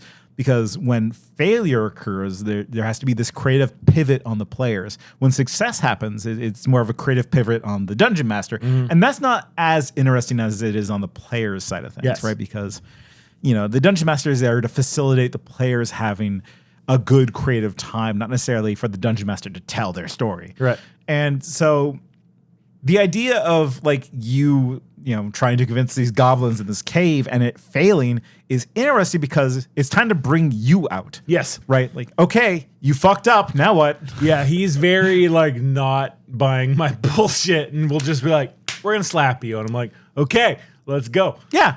I mean, because like, you know, like you have to follow the story along with everybody else being dragged along with you. Okay. It's just a collaborative, fun thing. Like for most of my life, I was like, even though I'm a theater queer, and I'm like, Dungeons and Dragons, I'm not going to do that.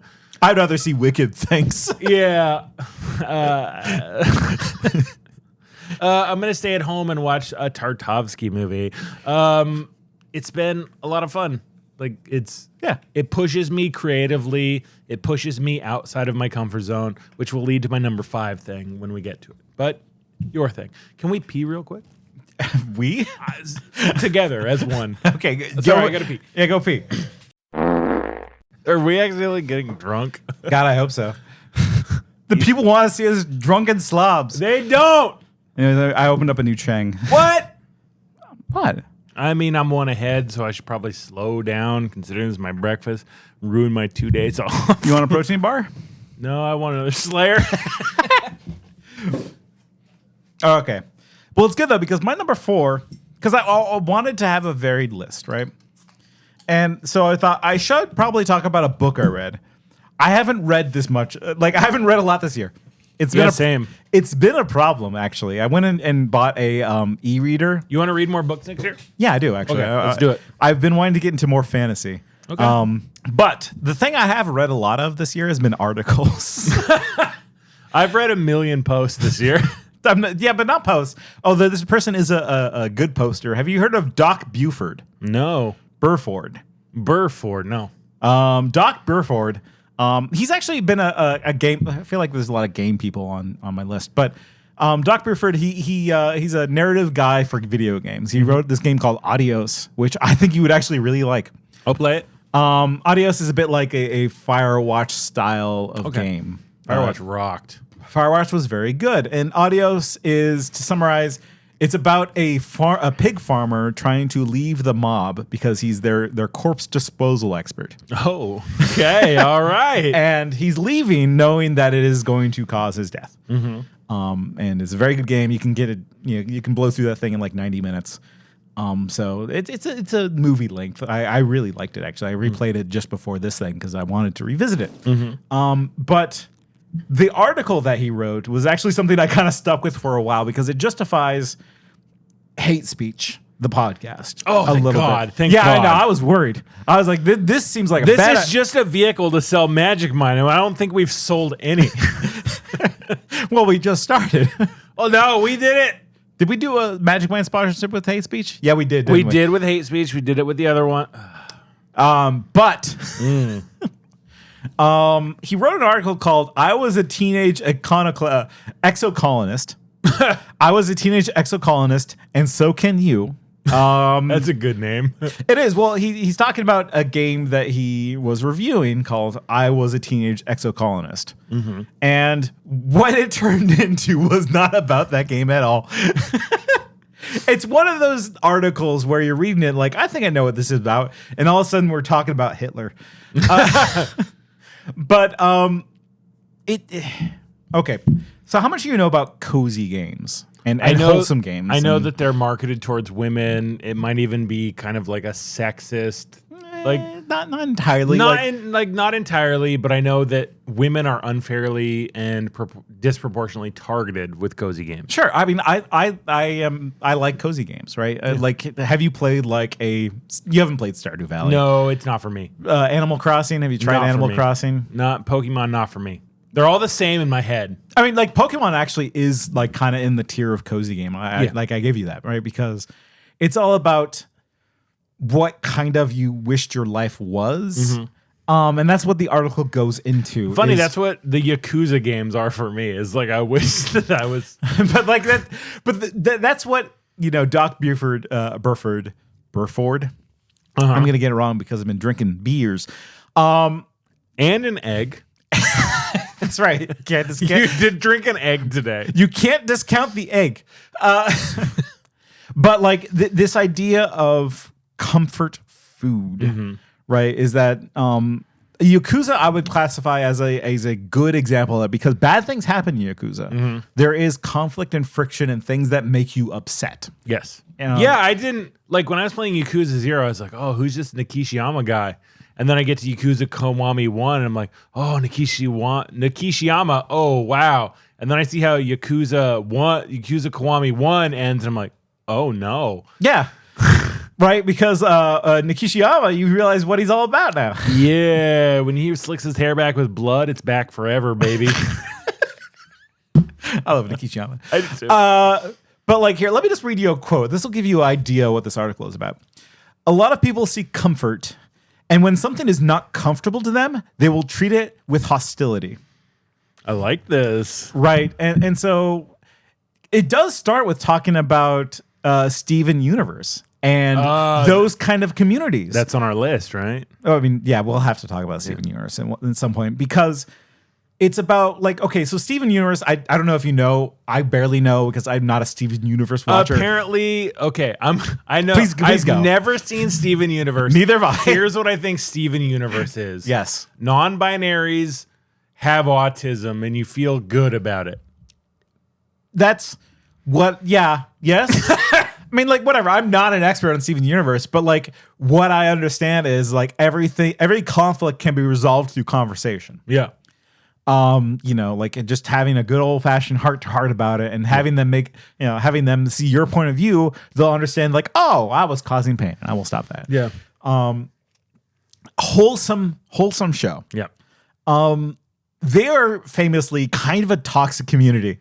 The Steven Universe fans are fucking insane. They have chased the Steven Universe creators off the internet because they drew like the art wrong, right? It's like, oh, that couple that we shipped is different than the couple that the artists are shipping, right? And so therefore they got it wrong because they don't understand the work they created. We got to kill fans. Right, and that's kind of the toxic positivity that I feel like hate speech is kind of going after a little bit here. Right, it's what we want to. It's Hamilton, right? Yes. It's this idyllic universe that, again, like speaks to comfort. It makes us feel comfortable when we think our founding fathers were not like hideous slave-owning monsters with a mouthful of slave teeth. Right, exactly, and it gets to two things. One, this idea of like comfort at all costs. If like I will see, like I play Stardew Valley. I enjoy Stardew Valley because like it's fun to make like a little farm and you have your vegetables and you live out this kind of like fantasy life and like, oh, I got to worry about the bees. The only thing I'm worried about is the bees, not about the actual problems in actual life. I'm worrying about the bees. Right. My Tamagotchi. Well, you gotta. I gotta feed my Tamagotchi today. Yeah, you gotta pick up the poop, otherwise he'll be upset. That's Tamagotchi. You know, and but like that's comfortable, right? It's the same reason why people watch the same shows over and over again. The people that watch The Office over and over again watch The Office because it's reliable and it's comfortable. Yeah. They will get no surprises from The Office. They know what's coming. Right? And so the article gets into how truly bad that is. It's not just bad on a like creative level, like you're not going out and experiencing new things in life and kind of getting new perspectives. It's also this idea that you are hunting after a life that does not exist, that you're trying to will into existence without realizing the consequences of that. What is this? I saw the TV glow again? It kind of, yeah. Like it is though. Yeah, it is. Like, and you know, it goes into a direction where he's making this case of like, okay, well, like he lays out 3 points. And at the end of the article, he's like, okay, now this is how you know it's an article on the internet, is that he brings up Umberto Eco and his essay about fascism. Because like, yeah, you know, hey, we've all seen that article. where it's like this idea that like, you know, that comfort is something that is a fantasy. You know, like this idea of a wholesome life is a fantasy. It's what happens when actual like survivalists or what's the word for survivalist? Like, you know, the preppers. Yes, preppers. Preppers have this fantasy that they are, you know, preparing for the end of the world, so that way, once the world has been ended, they will have their pastoral life again. Yes, they have their comforts. Like they're ready. Nothing can surprise them or hurt them. Right. And I never thought of preppers as like cozy gamers of the apocalypse. But they are though, right? They Because are, like they're waiting for that clean slate to then start their bee farm. Yeah. Would you believe that whole community is rife with scammers? Wow, shocking. Right, because like it's all built on lies and fantasy. And ultimately, I think, well, here, like I pulled so many quotes from this fucking thing.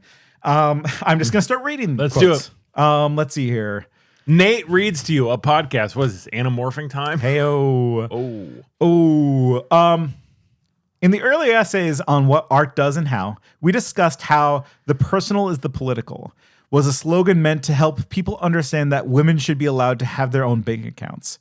Some people, the exhausting kind, determined to make you see them as true political advocates, have transformed this idea that everything and always will forever be some act of praxis. This includes consumption. Jesus Christ. Yeah. Right? People who hear the name wholesome and then consume wholesome games, they decide that this makes them inherently wholesome people. Right? So the idea that when you consume wholesome things, it makes you a wholesome human being and therefore better. Right? Yep. And the thing that I was kind of tempted to pull up, and I'll pull up audio later, is this Chobani ad. I was not prepared for that. Dear Alice, this place is yours now. It's a handful, but nothing worth doing is easy. The land is more than just dirt. If you look after it, it will feed you forever. You're a smart one. I know you'll be okay come rain or shine. And remember, a business is only as good as its people. So treat them well. Our job is to plant seeds so our grandkids get to enjoy the fruit.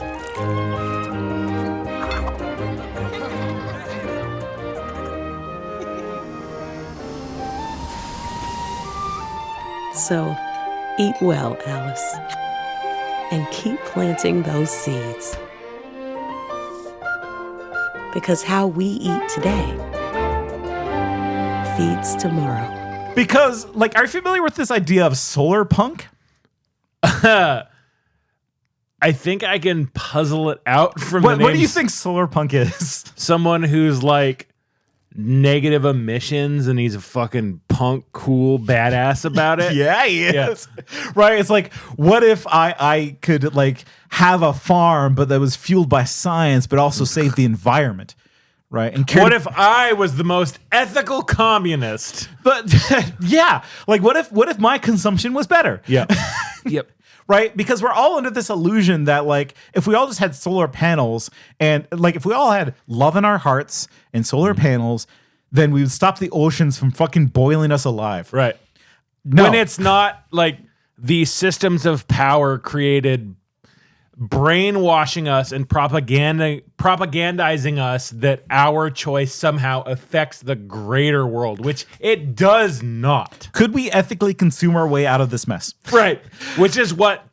Yep. Please continue. Right. And like, but that's what the article is. It's so comforting, which again, problematic, but like it's like it just because like, you know, as we do hate speech, this whole experiment, it kind of makes me wonder every so often, like, are we being too negative?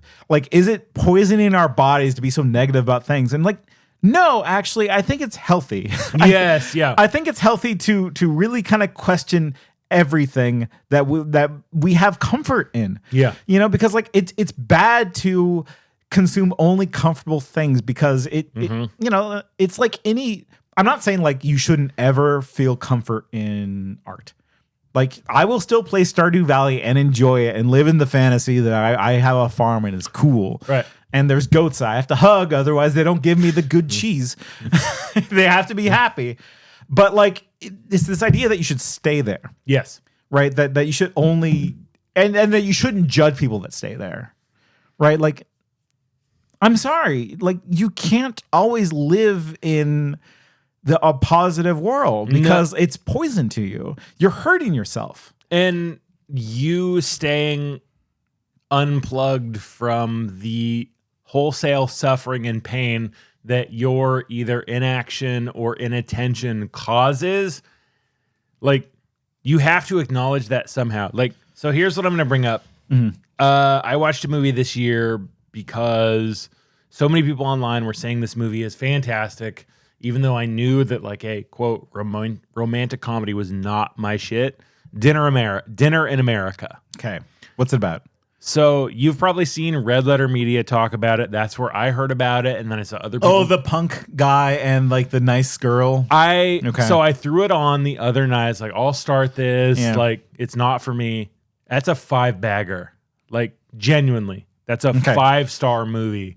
And I was like, oh, sometimes movies can just make you feel good, even when they're like a little contemptuous of what they're doing. And basically what you're saying, like it gave me that cozy, happy feeling that like a cozy game would give me.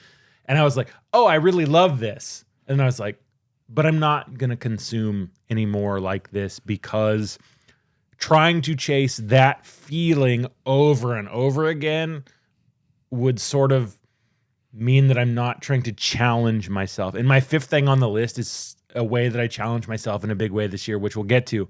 But constantly chasing comfort, the easy thing, the thing where you have the least amount of friction in your life is kind of antithetical, I think, to how you should live because it's depressing. It's depressing. And the way our society works is they want you to conform and sort of slide through life as easy and as frictionless as possible because it's built on the backs of a lot of suffering and pain. It turns you into a weekend warrior, right? Where you're just like, if I can get through all this suffering and pain, I will be able to go to my cozy farm for a day or two. Right. And then go back to the pain factory for 5 days. Yes. You know, like it keeps that running. And like that's part of why I am trying to be so engaged in my workplace because top down, my workplace wants us to be a certain way. It's like, we're going to pay you this flat wage. We're going to do this, and you're just going to do this, and you're going to do this. We're going to strip away all these perks you have at your job. But Tyler, you're greedy for wanting more.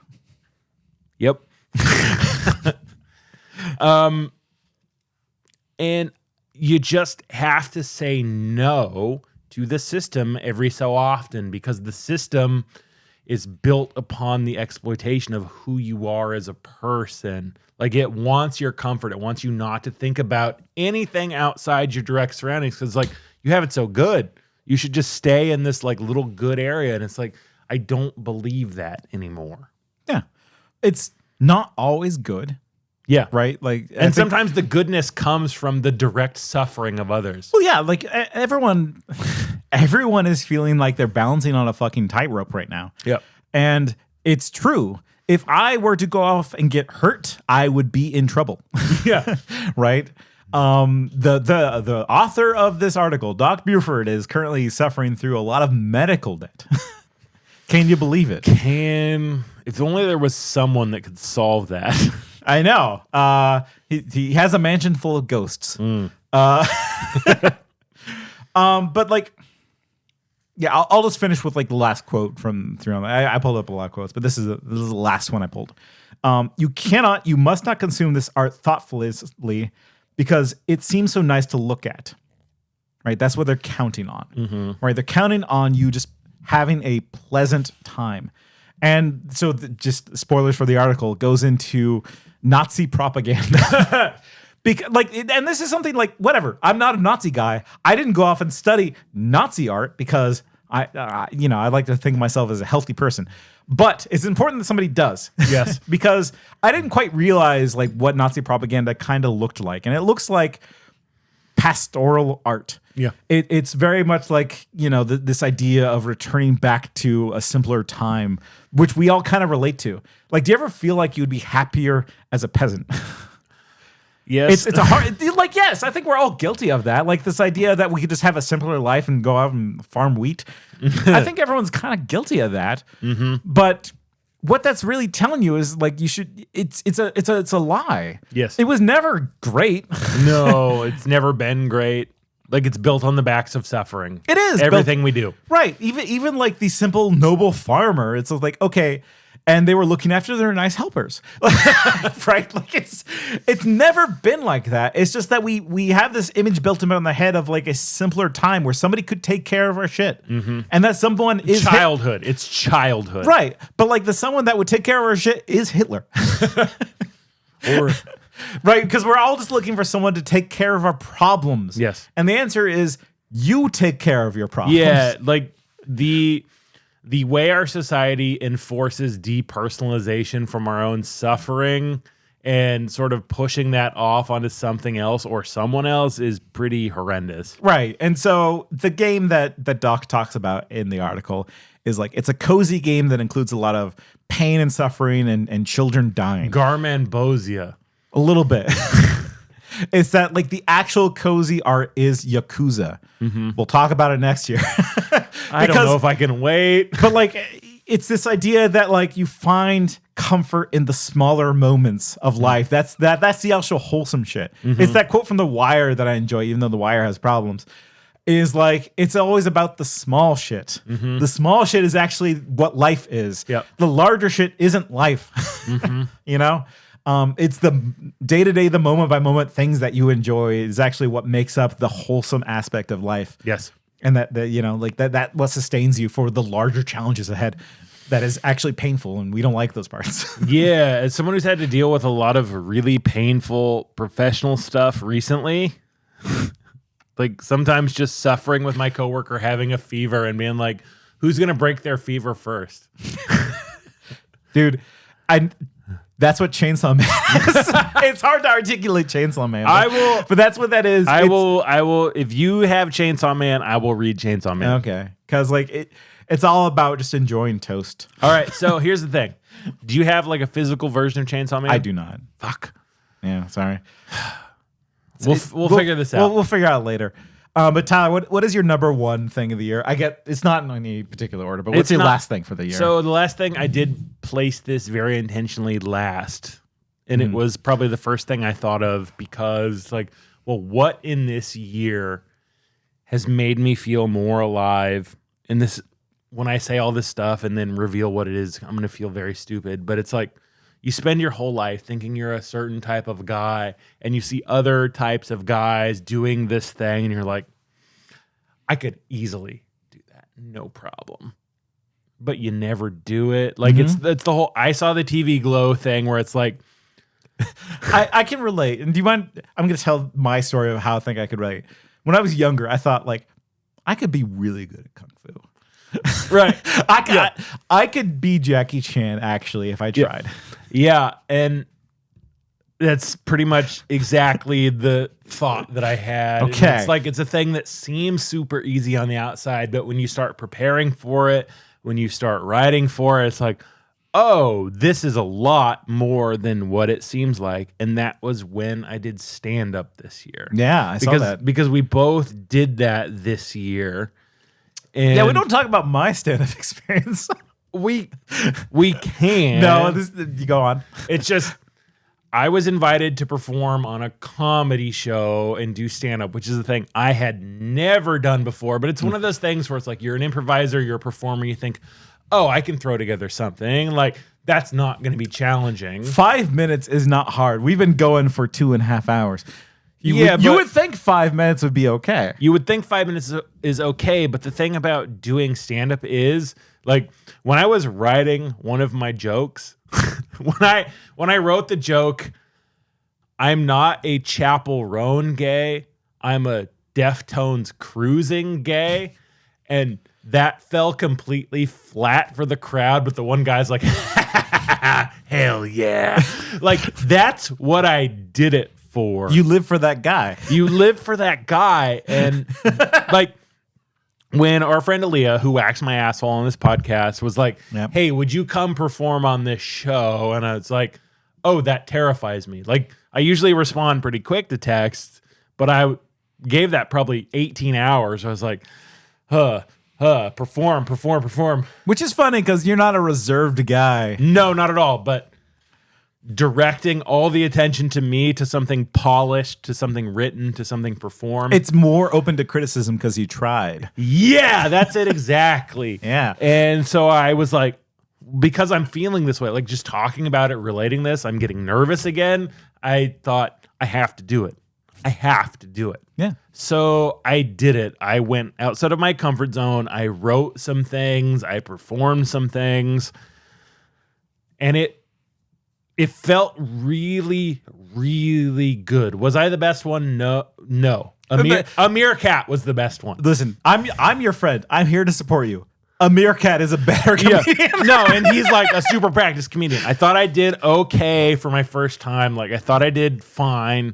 You did good. You did good. Like, I made people laugh. Yes. Like, I expected to go up there, do my little bit, and like to hear crickets.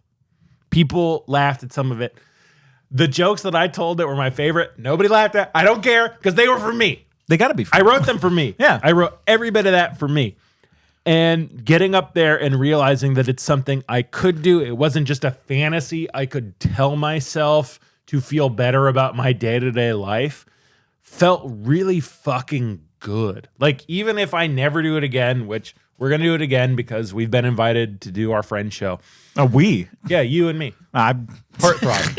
Aaliyah goes through me. Okay, yeah, all right. But she wants us both to do shit. Listen, I'll show up.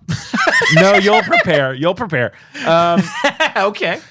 And it felt really good to actually try something I thought I could do, but I thought I was too scared to do. So trying stand-up is my fifth one. Okay. I really enjoyed that. I could tell you were under pressure for this thing. Because you over-prepared for it. You were so prepared for this. I just hope that preparation didn't come across because I did not have. I knew that because I live with you. Yeah, but I didn't go up there like I'm gonna do this joke, then this joke, then this joke. I was no. I think I'll start with this, and if this works, I have a vague idea of how to segue these things together. And I will say this: like, you should do more. I think because I think you are best when you stop caring. You cared. But you still did good. Like, the jokes are funny, they landed. But when you truly shine is when you just stop caring. When you are performing for yourself. And this is true, I think, for pretty much everybody. Yeah. For all comedians. And everything. Like, every piece of art is that, like, if you stop performing for other people, you will succeed. Yeah, like, I was trying to think of jokes. I thought, oh, that'll be really funny. And it's like, well, I'm not writing for them. I'm writing for myself. Yeah. What makes you laugh? Yeah. And what made me laugh, because the theme of the show was royalty. I thought, okay, I'm going to write about the English royal family. And what made me laugh the most was I bet she would have survived the car crash if her name was Princess Lives. Like, that made me laugh more than the rest of it. And my British coworker was like, you can't say that.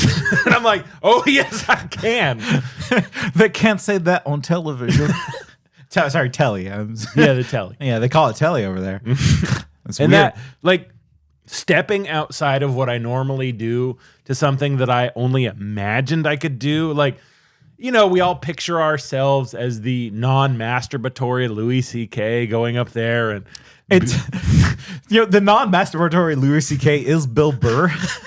You're right. You're absolutely right. And it's not because they're both toe-headed freaks or gingers, bald gingers. Yeah, well, but it was like, it was something I had to push myself to do that I like. My first response was, I would kill that. I'm going to say no.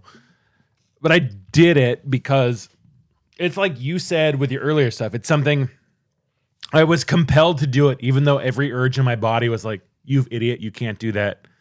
And then I shared it with people, like, because I was like, I have to show people that I did this, because if it's just a thing I did, then I can be like, well, yeah, I still haven't rewatched it. And I don't think I ever will. No, but like, it's a braver version of my stand-up experience, which is I told no one and showed up at a place, which like, cause like, it's more honest, I'd say. No, it's not though. Like, cause you're right. It's actually like, it's like it never happened. I wouldn't say I've done stand-up.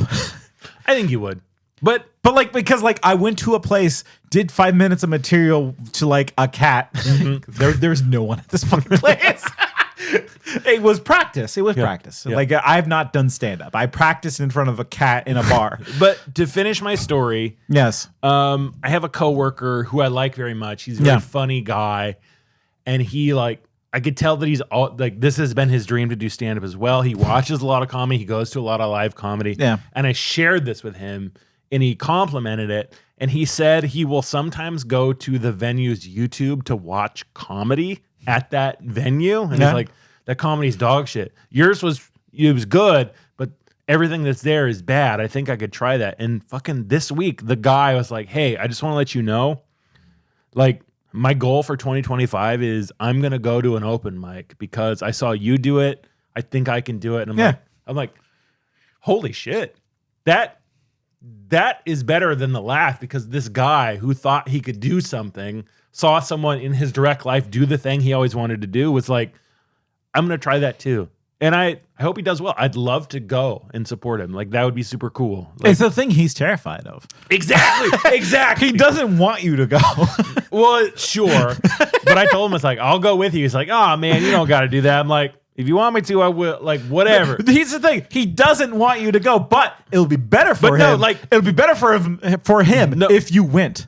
No, but like, this guy doesn't, like, he tells everybody like all of his stories, but I've not seen him tell anyone else this like specific thing where he's like, I'm going to try stand up in 2025. And I'm like, I had an effect on this guy. No, yeah. Like that's good. And it's like, I'm going to support him fully. Got 100%. Got his ass. So that's good. Like, stepping out of my comfort zone, doing a thing, trying it, it rocked. Yeah. It's, you know, the thing about like when they say like when you get older, like the only reason why time moves so quickly is because you're not trying new shit. Mm-hmm. Like you're not like marking time passing. That doing new things that you're scared of is what marks time passing. Mm-hmm. Right. And so the secret to living longer is by doing shit you don't want to do and you're scared of, like drinking an egg. Yeah, I didn't even feel it. I felt the malort. I encourage everyone listening to drink an egg. Unless you're vegan. You can drink a vegan egg. Well, sure. I'm just saying, like, drink that slime. Don't break your veganism for our bullshit. No, but like you can drink some vegan slime and it'll be okay. I'm a vegan slime enjoyer. Yeah, in every sense of the word. You found the vegan slimer and you slurped him up. In a sense, yes. All right. Okay, so that was your final thing on the list. Yeah, just doing stand up. Like that was like that was good. That was like a touching insight into your personality in your life. And nobody wants to understand me or touch me. I think people want to do both that things. Gross. They want to drink that vegan slime. That I'll agree with. Right. So I think we end it with my final thing. Are you ready for my final ready. thing? Because I haven't talked about my favorite movie of the year. Okay, here we go. Megalopolis. Is that it? My favorite movie for the year 2024, and I think maybe for this decade, is the movie I've been thinking about the most. And again, runners up. I'm gonna go do runners up. Substance. The Substance was fantastic. Yes, it was. I loved The Substance. One of the best theater experiences of my life, I think, hearing the people go, oh, like, I hope movies never die. I'm always worried that movies will die, but like watching The Substance in theaters, I was just like, I was gripping the seat. I was on the ride. It was fantastic. And I was like, Demi Moore. She still got it. One of the bravest performances I think I've ever seen. Like, I was like, holy shit, actresses can do shit. That wasn't a sexist comment, but it was more of just like actors can still be brave. Yes. That was the comment. I was like, holy shit, Demi Moore. I was wrong. I apologize. It's time for a critical reevaluation of Striptease and G.I. Jane. Striptease is fantastic. I would never say. Do you remember when you made fun of me for Striptease? Did I? Okay. So during COVID and you had like... Oh, yeah. That wasn't making fun. You bought Striptease on my Amazon account. So... All right, let's get into it. Brian came over and he's like, "Oh, I've been wanting to see Striptease." I'm like, "Well, let's watch Striptease." Why? Doesn't matter. Okay. He's like, "Let's watch." I said, "Let's watch Striptease," and so I didn't realize your Amazon was still logged into my PlayStation. I'm like, "Yes, buy Striptease," and you texted me immediately like, "Oh, feeling horny, huh? Striptease," and I'm like, "Oh fuck." But it's funny because the idea that anyone who watches Striptease and be aroused by Striptease. It's a comedy. Like if you're going to jack off, watch Showgirls. They're both very fun They're movies. both excellent films for different reasons. Species is the one that you jerk off to. Natasha Henstridge, my beloved. Ben Kingsley, my beloved. The Michael Madison, right? He's in it, yes, as well. But I think it's Ben Kingsley that gets her pregnant. Okay. Let's not talk about who bred Species. Me bred Species. Okay. But no, really, though, my favorite movie of the year is Megalopolis. Yes. Yeah. Like holy shit, Megalopolis.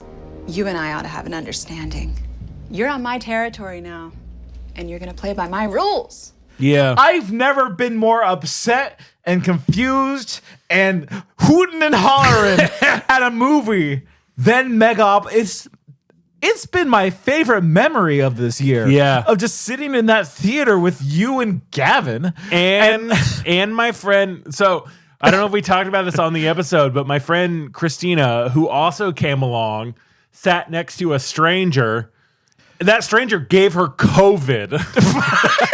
Did you know that? Yeah, I think you told me that. It's fine. It's worth it for Megalopolis. She thought he was laughing throughout the movie, and then when she looked over and realized it was coughing, she's like pulled her like shirt up to cover her face, but still got COVID. Way better than No Way Home. I'd rather get COVID for Megalopolis than No Way Home. Which we got COVID from No Way Home. I did not.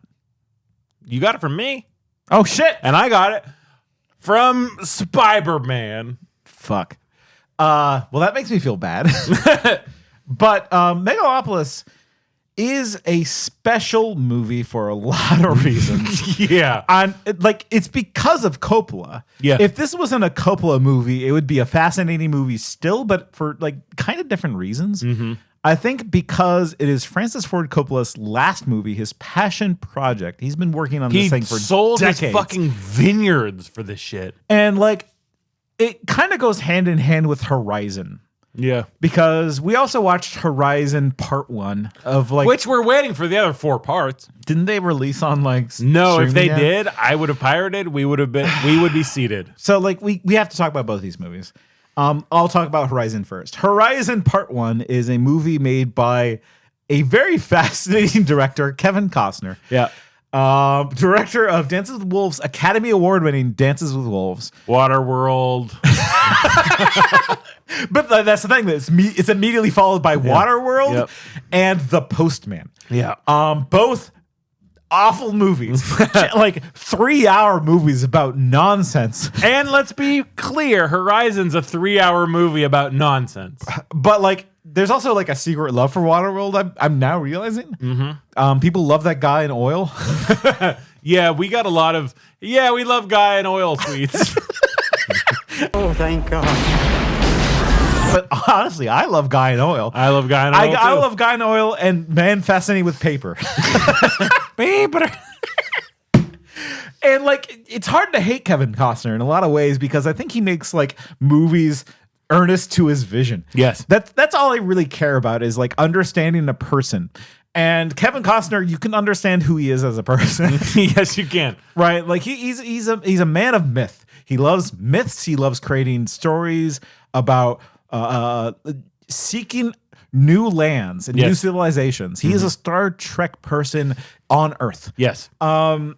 And so Horizon is his last chance. It's the last breath of the auteur. Because Kevin Costner, like, he also did a similar thing to Coppola, where he spent all of his money on Horizon. Yes. Every single cent. He called in all the favors he could to hire well-known actors for pennies. Yep. And fucking Luke Wilson, Giovanni Ribisi. Yeah. What's his face from Guardians of the Galaxy? He was there. Who? Oh, Michael Rooker. That's right. That's right. Yeah, he was there. And old Henry himself. Yeah, and it was bad. Horizon Part 1 was dog shit. It was fucking awful. I enjoyed it for what it was. I'll probably never watch it again. It was so much better high. If the Horizons release, I will watch them once. So I will watch them to understand Kevin Costner. And like, that's a send off to Kevin Costner. Goodbye, Kevin Costner. Bye, Kev. We will never see you again. And there will never be another director like him. And that's not to say like, oh, because he's a unique individual. No, we just don't make those directors. No. They don't exist. And even like all the movies that we have complimented this year, I feel like those directors will not go on to make other movies. I hope they do. We all hope like Jane Shunbrun, who made I Saw the TV Glow. She should make like. I hope so too. I hope she makes a Western because that would be fucking incredible. I sincerely hope so. But like, the movie environment is very sick. Yeah, the movies. She's dying. Yeah, like, my movies. They're very sick. Help, please help, because like for the most part, like it's just sequels upon established intellectual properties. We get Andor 2. I'm sorry. We get Squid Game 2. And so seeing Megalopolis to me almost feels like I watched the last movie. I got that feeling watching Megalopolis, and what a movie to go out on because it is dog shit. It's sexist, hateful, weird. Weird's good. Weird is good. You want weird, and that's what like. Watching it, I felt like I was on DMT. I was watching someone die. Yes. You were in their death dream. Right? Because like it was just like a stream of consciousness about like a libertarian dies, and here's what happens. Yeah. They talk about Rome a lot. And also like Caesar Canelito's face goes away. It gets replaced by the magic metal. What was it called? It was Megalon. Why, yes, Megalon. And there's Aubrey Plaza's tits. Aubrey Plaza, don't. No, WoW Platinum. Like, if this world were a just world, she would win an Oscar for supporting actress for WoW Platinum. She was incredible. None of the actors are to blame for this, except for maybe Dennis, not Dennis Hopper. Shit. The Graduate. John Voight. Mr. Graduate himself. Oh, no. Yeah, what's his name? God, now I can't think of the Graduate's name. Dustin Hoffman. Yeah, there we go. Not Dennis. Dustin. Dennis Hoffman.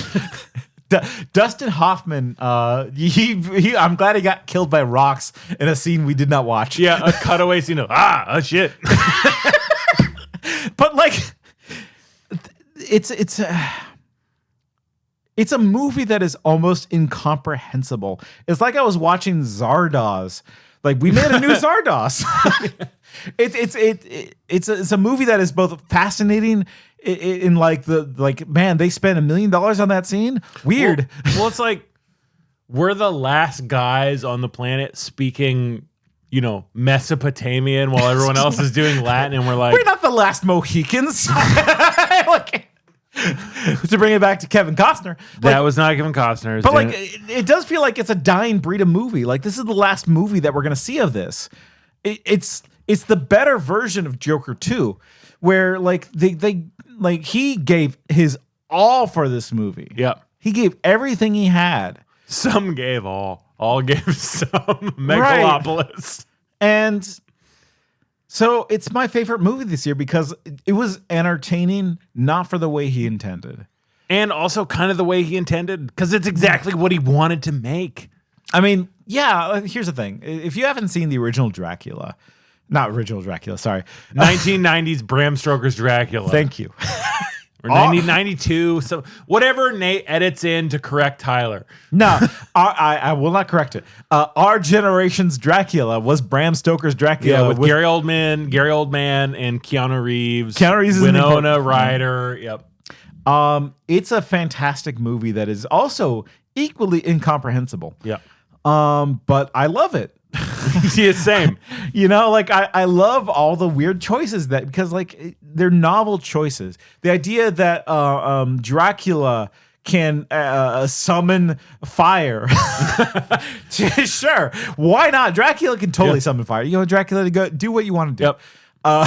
Gary Oldman, you should walk into that penny arcade and seduce Winona Ryder. Why not? Yep. Wear that cool fucking muscle armor. That armor is it's so fucking sick. Yes.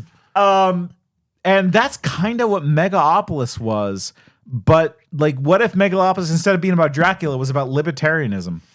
Like he or neoliberalism. I don't know if I'd go libertarianism. It's hard to know. We've talked about it in other episodes, I think, because we couldn't contain our fascination with Megalopolis. It is something I love. And I got joy out of it. Yeah. Unironically, I was watching it and I was fascinated by it. I just was hooting and hollering at it. I did not agree with it, but it was just it was nice to see a vision that was unaltered by capitalism. Yes, I'm sorry. absolutely. There's no other way to summarize why I like Megalopolis, except that it was just someone's idea that wasn't noted to death by executives. Focus grouped into hitting every single demographic. Right. And we got those in smaller independent movies, sure. Sasquatch Sunset, Love Lies Bleeding, I Saw the TV Glow, Monkey Man. They all did shit in the box office. They did not do well. None of them did well. Not like they needed to. Right? They're not going to get funding again. You think maybe honestly, People's Joker, that's received some awards. Vera Drew has received some awards. I hope she gets to make another thing. Movies will not die. There will always be people out there. The movie American Movie has taught me that there will always be people out in the woods making a movie. That was one of my classics this year that I crossed off, and I fucking loved American Movie. Yeah.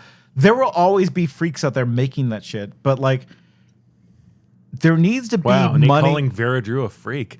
Yeah. She is a freak. That's not a good thing. Yeah. That's not derogatory. She's a freak, a laudatory. But having money and effort behind a thing is important too sometimes. Yeah. And I don't think we're gonna see that anymore. We're gonna get more Transformers. We're gonna get more Red Ones. We're gonna get more It's. Not it the clown, but Ifs. Yeah. Imaginary Friends. John Krasinski. And we didn't even talk about what all of our hate speech freaks have been up to. Guess what? It's all bad. Done. Okay. I've moved on. And that's the thing that makes me sad, I think, is that we're just not going to see the big budget cool thing anymore. Yeah, we're really not. Let me ask you this. We're going to move on. We're going to because the last big budget cool thing I think I've seen, other than make like the last like cultural big actual big yes. budget thing that I liked that no one liked, obviously, is The Last Jedi. Huh? Yes. Obviously, the message was so cool. Burn the past, please. Yeah. So let's move ahead. Okay. What's something you're looking forward to hating in 2025? I can go first. I kind of spoiled it for you earlier when we were getting coffee. Well, go first. Mine is Superman. Okay. Like, I saw the trailer. Yeah. I like the general vibe that I'm getting from it. I think Nathan Fillion, Guy Gardner, perfect casting. Right age and the right personality. He's a fucking joke. He's an idiot joke, and I love that. Nathan Fillion has kind of fallen off, and I'm glad he's come back. Fallen off? Well, here's the thing. Fallen off. Here's my hot take. Here's my James Gunn hot take and my Nathan Fillion hot take. Both of them have made the best thing either of them will ever make, and it's called Slither. Yes. They're both done. Not Firefly. Not Firefly. I'm going to revisit it. No, I'm not.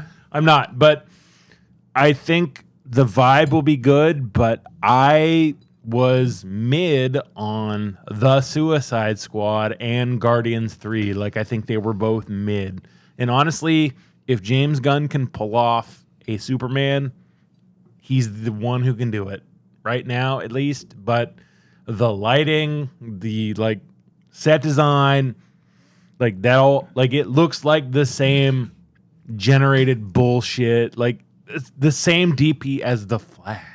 We are going to be seeing more green screens, more actors interacting with things that are not or real. like overlit real places that like lose the artistry of lighting and design. Like orange and blue and orange. That's orange and blue. Gone. Blue and orange. If I go to Mexico, it better be fucking yellow. That's all I'm saying. Okay. But I'm looking forward to hating on Superman, even though I expect to kind of enjoy it. Okay. I mean, they're trying to fix things. I think that some people are. No, it's just like the message is like the message has to have gotten across at this point that we cannot keep on making the Flash. Right? God, I hope so. Like we can't like okay, so hey, we're talking about things that we think are gonna like eat shit next year. Mm-hmm. Yeah, I think Sabra's not going to do well. Yeah, Captain America, Winter, Captain America, Falcon Soldier, whatever that shit. Yeah, like I don't think New World Order. Yeah. I don't think Harrison Ford is really going to be selling his best Red Hulk. I think that movie's going to be bad. Like Sabra aside, I think that like people are just done with that universe. Yeah, they're done. I'm done. I'm done. I don't want to see it. Like I'm a lifetime Marvel and comic book fan, and there's nothing I want to see. I enjoyed Endgame. I thought Endgame was pretty neat. Yeah. And they're like, okay, cool, they're done. Yes. And I did not continue, like many people did. I think. Yeah. Yeah. No, I don't think that's going to do well. I think Superman will do well, but it will be mid. Yeah, like. The things that I think are going to fail, like, are less entertainment properties because, like, I'm so disengaged from what that is. Yeah, is and that, you're more in like game stuff, and I'm like super plugged into movies. I mean, less game stuff. Like the thing that has made me really depressed. Oh boy, here we go. Well, that's what it is. It's like what's going to make you depressed next year. The thing that's gonna. What else is like the thing that you are not looking forward to? The thing that you're going to hate next year. I think it's two things. One is gambling. It is. It is. The more that I've kind of like, it's been this thing that's been bubbling. Mm-hmm. I think since crypto has been like the Superman dog. Yeah, that's right. Like he's in Superman. Like he seems okay. Crypto's a great character. We'll see. He like, why is he wearing a cape? That's not his. I could explain it to you, but we have gone on for too long. Dogs shouldn't wear capes. No, it's cryptocurrency. Mm-hmm. Is that because like cryptocurrency and the stock market in general is always based on gambling. Yeah. Right? Is that like this idea that you can escape your present by just like if you got lucky. And it's been going on since like the downturn. Since the Obama era, like since like economics has really taken a shit, and the only way people can find themselves escaping is by putting it on red. Is that gambling has become more free and more accessible and worse as a result. Why do you think so many people got scammed by the Haktua coin? Oh, man. Like, no, really. People lost their fucking house on the Haktua coin. Like, that's wallet inspector shit. I'm sorry. How desperate must you be as an individual to put all your money on Haktua coin? Like, that's the thing that makes me depressed. People ruin their lives on the dumbest shit possible because they're so desperate. Thing number one. That's thing number one that makes me sad. Thing number two that makes me sad, I think, is the environment. Let's go. Environment. It's thing that's gonna be shit next year. Yeah, gonna get destroyed. Really though, like it's to the point where I'm not gonna get into it because I'm not qualified, nor am I ready. And it's the thing that there are topics in hate speech that I don't want to cover because they're too big. Yeah. And the climate change is one of them. That's one of them, yeah. Where it's just like, how do we even fucking start? No idea. Because like we sell ourselves as a comedy podcast. How do we make that funny? Isn't it fun to melt? No, like it's like to a certain extent, I feel like just every year it's gotten worse and worse. And at what point do we get to the water wars? I don't know. I don't know. You want to know? Like, there you go. It's not about movies. It's fucking the environment dying. I'm sorry. And yeah, that makes me feel bad. Why'd you do that? That, like, to bring it back to like things in my immediate circle that I'm not excited for that make me sad. Yeah.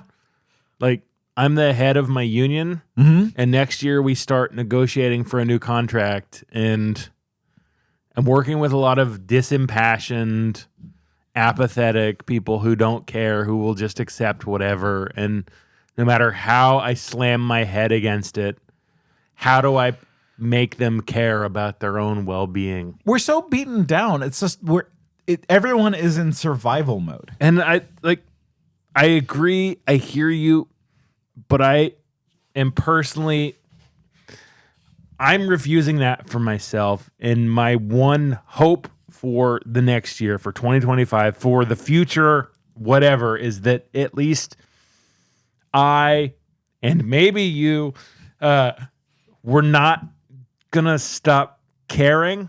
Like, like I can't give in to the cozy game, to the cozy movie, to all the cozy things that will just sort of.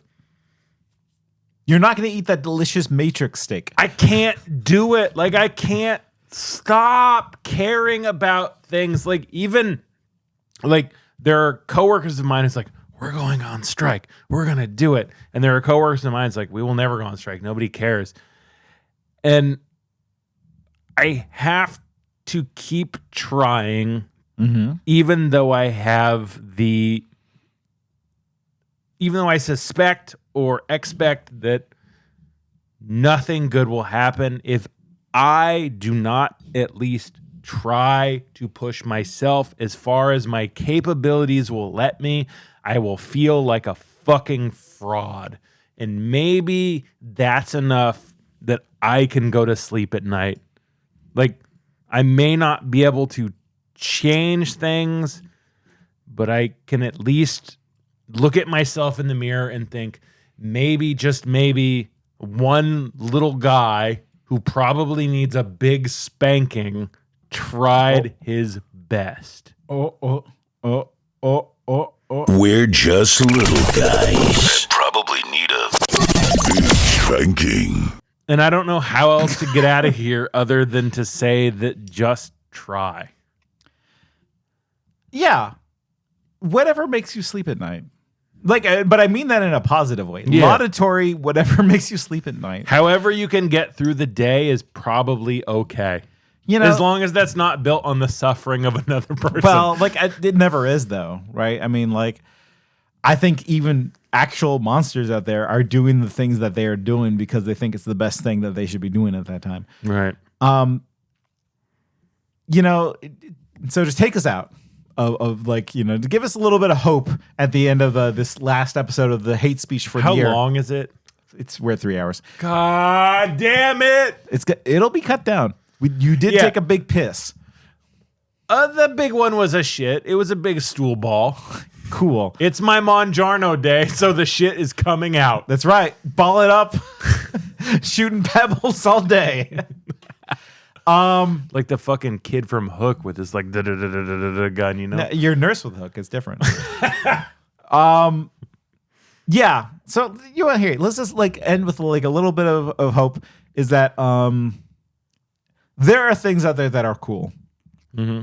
And even if the world is on fire and everything sucks forever and we're all here in the pain pit, we're one of the 5 people that is being tortured by the machine and I have no mouth and must scream. I don't know if you read that one. Yeah.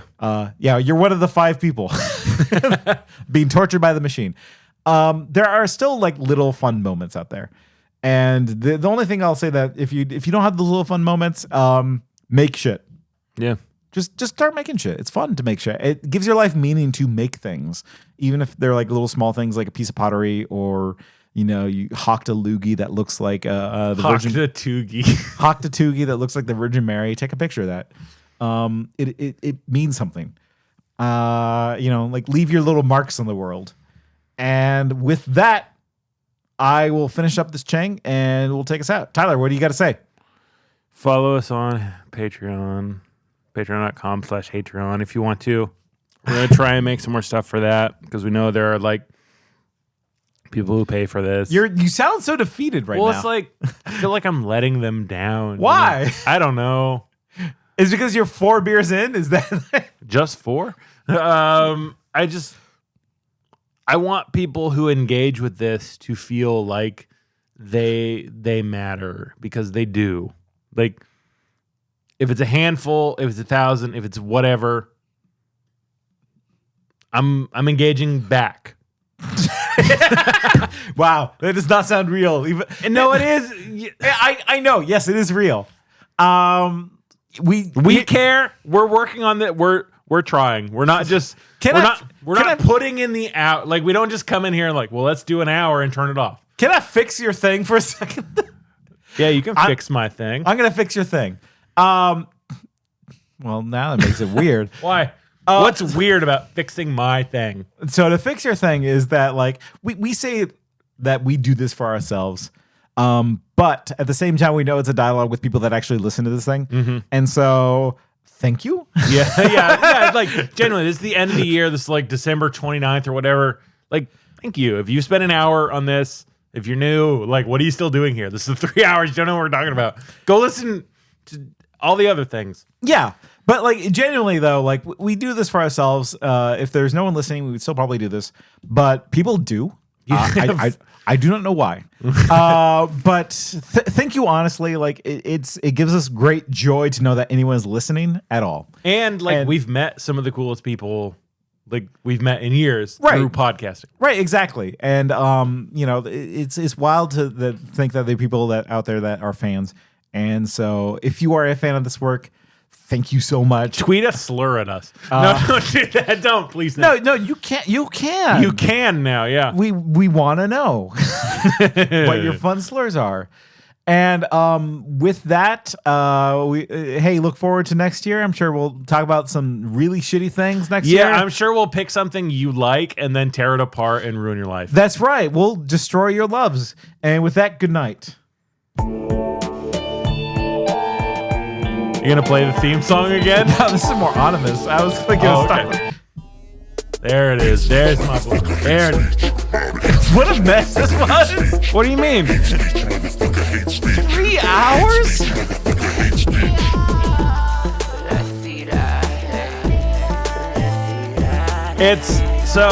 This is the end of the year Sextravaganza Cheertacular. If it's not a little extra, what are we doing here? That's right. 2025, I'll buy more Wigman drops. Next episode will be normal. Good night. Good night. Jesus Christ, we drank an egg.